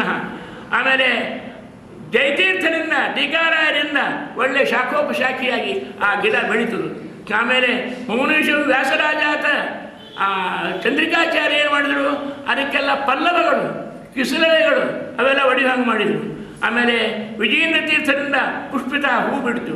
ಆಮೇಲೆ ಅದ್ಯಶ್ರೀ ರಾಘವೇಂದ್ರಾತ ವಿರಸತಿ ಫಲಿತಃ ರಾಘವೇಂದ್ರ ಸ್ವಾಮಿಗಳು ಅದು ಹಣ್ಣು ಹೊಡೆಯಿತು, ಪೂರ್ಣ ವೃಕ್ಷ ಆಯಿತು. ಅದೊಂದು ಕಲ್ಪವೃಕ್ಷ ಮತ್ತು ಸಿದ್ಧಾಂತ, ವೈಷ್ಣವ ಸಿದ್ಧಾಂತ, ವೇದ ಸಿದ್ಧಾಂತ ಅಂತಕ್ಕಂಥ ಕಲ್ಪವೃಕ್ಷವನ್ನು ವೇದವ್ಯಾಸ ದೇವರು ಬಿತ್ತಿದ ಬೀಜವನ್ನು ಅದು ಬೆಳೆದು ದೊಡ್ಡ ಹಣ್ಣಾಗಿ ಜನರಿಗೆಲ್ಲ ಫಲಾಶಿವ ಮಾಡತಕ್ಕಂಥ ಮಹಾನುಭಾವರಂಥ ಆ ರಾಘವೇಂದ್ರ ಸ್ವಾಮಿಗಳನ್ನು ಮಾಡಿ ಮಾಜದ ದ್ವೈತ ವಿದ್ಯಾವದ್ ನಿರ್ವಾಪಣಕ್ಷಮ ವಾದೀಂದ್ರೇತರಾಧ್ಯಯನೇ ಭಕ್ತ್ಯಾ ಗುರುಗುಣಸ್ತಮನಂ ವಾದಿನ ತೀರ್ಥ ಶ್ರೀಪಾದಗಳವರು ರಾಯರ ಪಕ್ಕದಲ್ಲಿರ್ತಕ್ಕಂಥ ಮಹಾನುಭಾವರು ಅದನ್ನು ಗುರುಗುಣಸ್ತಮನವನ್ನು ಮಾಡಿ ತಮ್ಮ ಗುರುಗಳ ಪಾದಾರವಿಂದದಲ್ಲಿ ಅರ್ಪಣೆ ಮಾಡಿದ್ದಾರೆ. ಇದನ್ನು ಹೇಳಿದರೆ ಆ ರಾಯರ ಬೃಂದಾವನ ಇವತ್ತಿಗೂ ಕೂಡ ಅಕ್ಷರ ಆಂದೋಲನ ಮಾಡ್ತಾ ಇದ್ದಂತೆ. ಇಂಥ ಅದ್ಭುತವಾದಂಥ ಗ್ರಂಥವನ್ನು ಯಥಾಶಕ್ತಿ ನಾನು 2 ದಿವಸದಲ್ಲಿ ಅದನ್ನು ನಿರೂಪಣೆ ಮಾಡಿದ್ದೇನೆ. ಇದರಿಂದ ರಾಘವೇಂದ್ರ ಸ್ವಾಮಿಗಳು ಆಮೇಲೆ ರಾಮಚಂದ್ರ ದೇವರು ಪ್ರೀತರಾಗಿ ಪ್ರಸನ್ನರಾಗಿ ಇದನ್ನು ಹೇಳಿಸಿದಂಥ ಕೇಳಿದಂಥ ನಿಮ್ಮೆಲ್ಲರೂ ಕೂಡ ಕ್ಷೇಮ ಆಯುಷ್ಯ ಆರೋಗ್ಯ ವಿಜಯ ವೀರ್ಯವನ್ನು ಕೊಟ್ಟು ಸಂರಕ್ಷಣೆ ಮಾಡಿ ಅಂತೇಳಿ ಇಂದು ಉಪನ್ಯಾಸವನ್ನು ಮುಕ್ತಾಯ ಮಾಡ್ತಾ ಇದ್ದೇವೆ. ಶ್ರೀಹರೇ ನಮಃ.